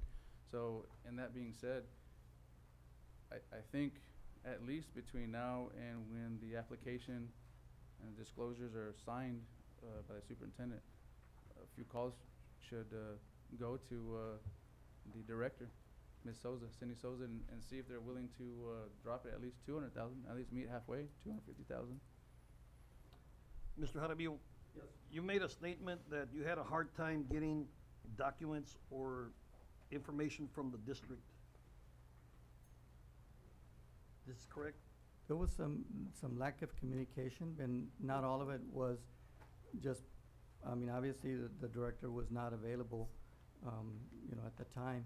So, you know, pretty much we were at the, you know, waiting for somebody to give us some direction as who we needed to work with. And so that's why I made that comment. Even if the director wasn't available, there is a chain of command, the next person in that department. Yes. And what happened there? Well, again, there was no communication on that as well. We have a supervisor there, don't we? Yes, we did empower the supervisor or the accountant that's there to receive all the information that the director received, and the information started flowing. Yes, that's quite correct. readily. Mr. Castillo, I guess I would request that you need to look into, I don't know what is happening, but there's like multiple issues here. There's one like this that's in front of us, the numbers, and then there's another issue that it just doesn't sound like consultants are working with our risk management. There's something there that's amiss, and I don't know if it's like a mediated conversation. I don't know what it is. Maybe you get your HR director. I mean, this is the point in time where we all remind ourselves, why are we here together to work for students? And we have to push through these moments of challenge. And I include myself in this. We all have to figure out how to work together, right? Through really difficult stuff. As board members, we're trying really hard. We see things differently, but we're gonna always try and push forward, particularly through the challenging moments, to work together. So I would just ask Mr. Castillo, I don't know what it will take to ensure there's strong communication between our consultants and our risk department, but that has to get fixed, or else we're gonna continue to spin our wheels all year long without addressing the underlying issue. And I don't know what it will take, but I'm asking that you look into it and figure out what to do here. So as an example, the second RFP comes in, the binders come in. Would it be advisable that the director of the department who's in charge of this read the binders? Absolutely. So how can the director of that department not read the binders and be able to share information? I don't know the specifics. think it's That's why I'm appropriate telling to Mr. evaluate Castillo, them. he I don't needs think to it's do appropriate to his due evaluate diligence. any one specific person. Let's stick to the. Insurance, but aren't you, Mr. Jett, Correct. our consultant? Correct. So you're the expert, so you're supposed to advise that director because you are the expert? Correct. I don't know, just help me understand. I think at this point, let's keep the discussion regarding this bid. I know we're getting a little away from Right, away from it. General Counsel, So let's I agree. maintain some. I agree, and I'm listening here to the Yeah. trustees. You know, possibly the Mr. Sinceros is board president, I know, and Mrs. Watts are seasoned trustees. So, for some reason, I want to go on record and say, for some reason, why is it that anytime we have insurance on an agenda, we have long-winded discussions, and we say we're here for the students and for the employees. But where are we right now? Mr. Billman, I take your comments very objectively. Please understand that everything that our district and me as a superintendent, we're doing the best, okay? And so when we start pointing fingers, so that also is not something that we need to be. Well, then why aren't you a little bit more aggressive about this, Well, sir? let me Because, finish, I mean, Mr. Billman. This Let is me our tax dollars that I'm I understand. representing the people here. And I reside here as well, And too. I still hold you responsible I understand. for this. I understand. And nothing personal, sir, it's No, your no, job. it's not about personal, it's about Yeah. being objective. Going back to Mr. Jett, as a consultant, we're in this item. You know, in terms of mediation coming together, Yes, sir. okay, all of you know that when I call a meeting, I want to make some feedback, and everybody has to be part of that, okay? This item, we knew, and let me tell you, Ms. Romero's actually mentioned our monitor that we need to have the stop loss, okay? Not you, but Linda Oh, Romero's. I said, okay. Romero's monitor. With an S. But Romero's. here we are again right now in looking at this, Mr. Jett, again, we really also need guidance because from the district's point of view as a consultant, you know, let's put it on in a little timeline. What do we need exactly from everybody? Because I guarantee you, I will make the meetings happen. And like I told you all before, when we've had meetings, we have some things, but I cannot be there all the time. Always, and the stop loss, if you recall, and I don't want to be going back into memory lane, but we put it on, we tabled it. Correct. And, you know, nobody mentioned anything about it. We knew it was gonna come down, so we're here now. The other thing, Mr. Jett, or Mr. Jaramillo, something, I will tell you, I'm not the expert, but I will say that I try to do my best to look into it. There's another thing that we need to also explain to our colleagues here and to the staff. Administrative fees. It is my understanding, and I don't know the details, that if you were to go with any of the others that you mentioned, then there will be some type of administrative fee that the current health vendor will be charging on our district because they were gonna be providing information, hence the administrative fees. So, did we ever come up with a number, if we were to lose the BCS and then go with somebody else? Now, because they're not under the same umbrella, Blue Cross Blue Shield, BCS, we're under the same umbrella, that fee is inclusive, okay? If we break apart, then they're gonna say, okay, you got this price, however, now the administrative fee every time we're gonna be dealing with you is gonna be this. Help me understand that part too, So- because Coach and I had a meeting Okay. yesterday, and So the quote itself is in conjunction with Blue Cross Blue Shield having ASO, and it's still higher. right. But what, did we ever get what administrative fee would be if you were to go with Entrust or BAS or any of these others So prior to? each of them were actually lower. As an example, BAS was at 2.3 just on your annual premium, and BCS was at 2.7. So that would have been a savings, 2.717, at least, a little less than 400,000. Okay, but with the administrative fees, can you elaborate a little bit on that with regard to what was conveyed to us? So in this actual quote that was received from Mr. Villanueva, it doesn't show the administrative fees. It Right. has the breakdown of the actual premium per insured amount. I think, if BCS has the information, they're the ones that set the fees, right? Correct. Since they So they can since- set them at 300,000, 400,000, 500,000, whatever they want to set them at. Correct. So basically, They have what you have right here, let's say the United Health, if it's 2.4 million, it might end up being like 2.8 if they decide that they wanna charge us 400,000, or they wanna charge them 400,000 to access that information. Is this correct? It could wipe it out, it's correct, the Okay, transfer. the other thing is, we didn't vote for United Health, we didn't vote for any of those others, and the bottom line was probably the NAP hospital. Yes. That you guys didn't wanna go away from NAP hospital as a group. This is the reason that we stuck with Blue Cross Blue Shield. I think that was the main thing, plus the track record that we had with Blue Cross Blue Shield. So now, we're looking at United Health that says they don't want to. They don't wanna do this. They don't wanna do this. Why? Because, they have no control over the ASO at all. So it's all gonna be pushed into the stop loss, and they're gonna have to pay it. And whatever goes into that stop loss, it's coming out of their pocket, their profit margin. So it's gonna be very hard for somebody like United Health to accept that they're gonna work with somebody else. So, you know, we voted for Blue Cross Blue Shield because of the reasons that we did. So now we've got the stop loss. The only thing I'm looking at here is, that's about the only choice that you really have. You know, and not knowing what the fees are, it's not gonna be $20,000, it's not gonna be 1,000, you know, it's gonna be a good chunk.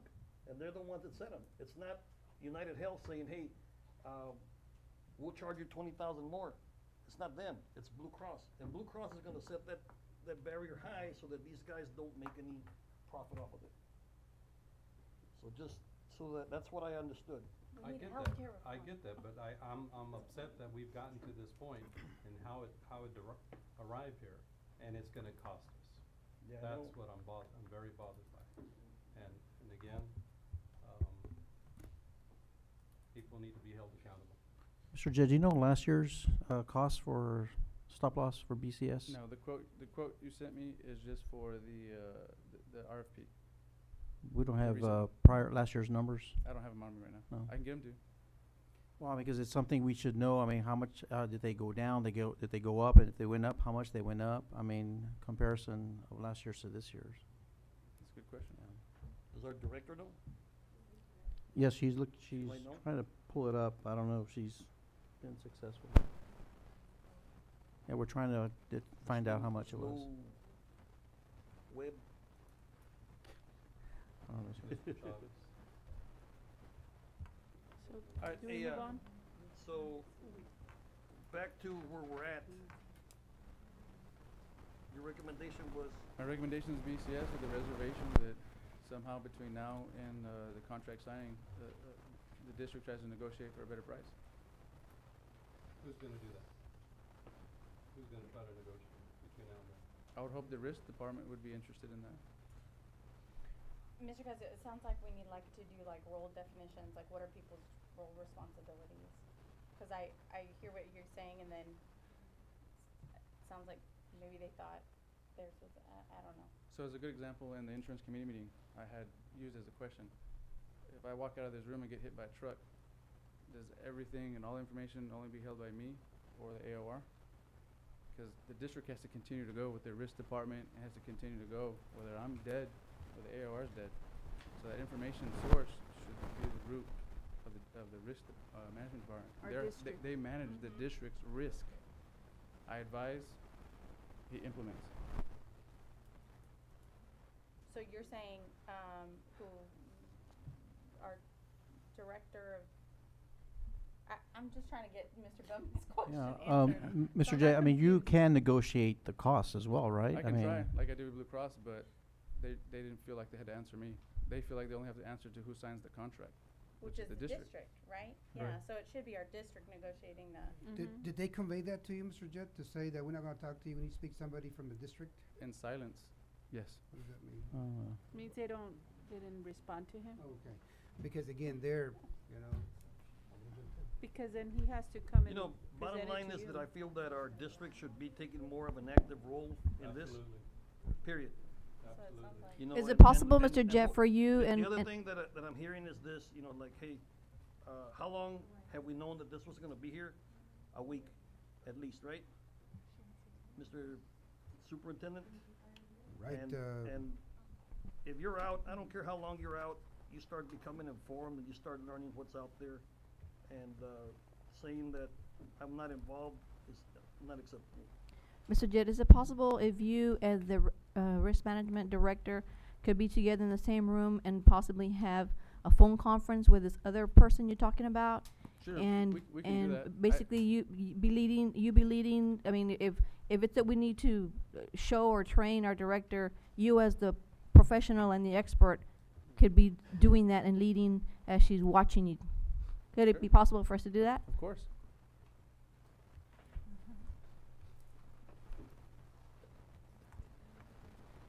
A little late in the game, in my opinion, folks. Well, according to Mr. Jett, he says within the next couple of days it could be possible, correct?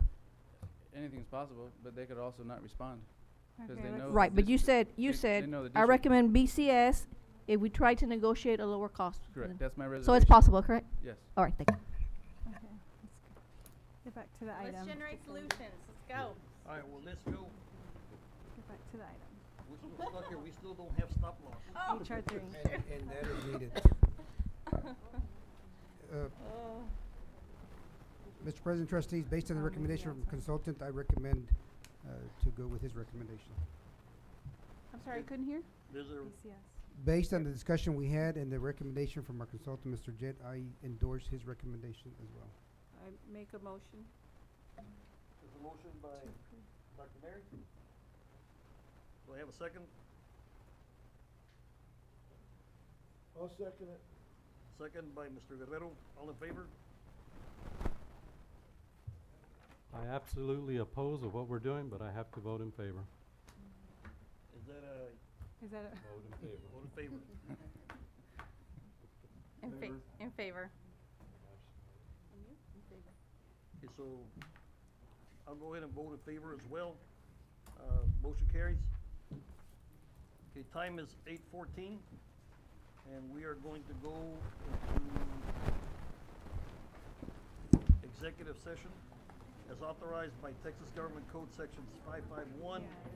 Quiet, please. 072, 073, Quiet. 074, 075, 076, 082, 083, 084.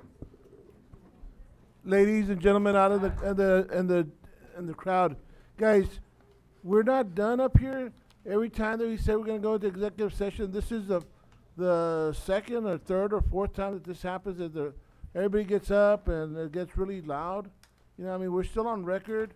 You know, there's under Robert's Rules of Order, Coach Sinaceros has to read what he has to read, and it's not the general session is not over until he has finished. So if you guys can please, you know, just refrain from your comments, keep it quiet until the board is dismissed into executive session. I mean, you know, we're all professionals, and I think that you know, Robert's Rules of Order are there to maintain the proper order at a meeting of this type. So, you know, in the future, you know, I know that we're supposed to have a sergeant at arms, but I don't see a sergeant or a police officer that's maintaining the integrity of the meeting. So if you guys can please, like I said, I'm not trying to belittle anybody, but please, you know, like I said, please show us that respect, the same type of respect we would respect you too, okay? Let Mr. Ceniceros read all those numbers. That's what we gotta do. I already read them. Oh yeah, we don't have to vote on adjourning to executive. Thank you, guys. Time is 11:17, and we're back into open session.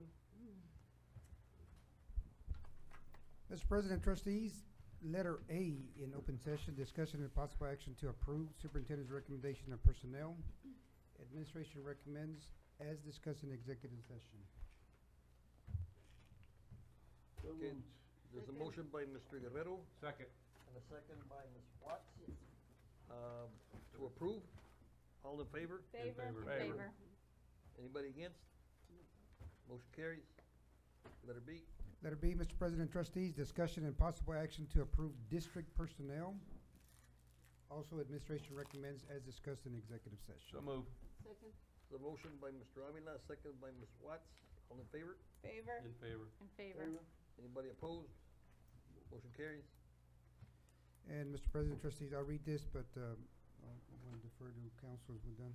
Discussion and possible action to approve pending or contemplated litigation, settlement matters, and/or matters where the professional duty under the state board requires private consultation with the school attorney. There's no action. No action. This item. No Okay, I action. need a motion to adjourn. There's a motion by Ms. Second. Watts, second by Mr. Avila. All in favor? Favor. Anybody opposed? That's Motion carries. This meeting is adjourned. Thank you for coming.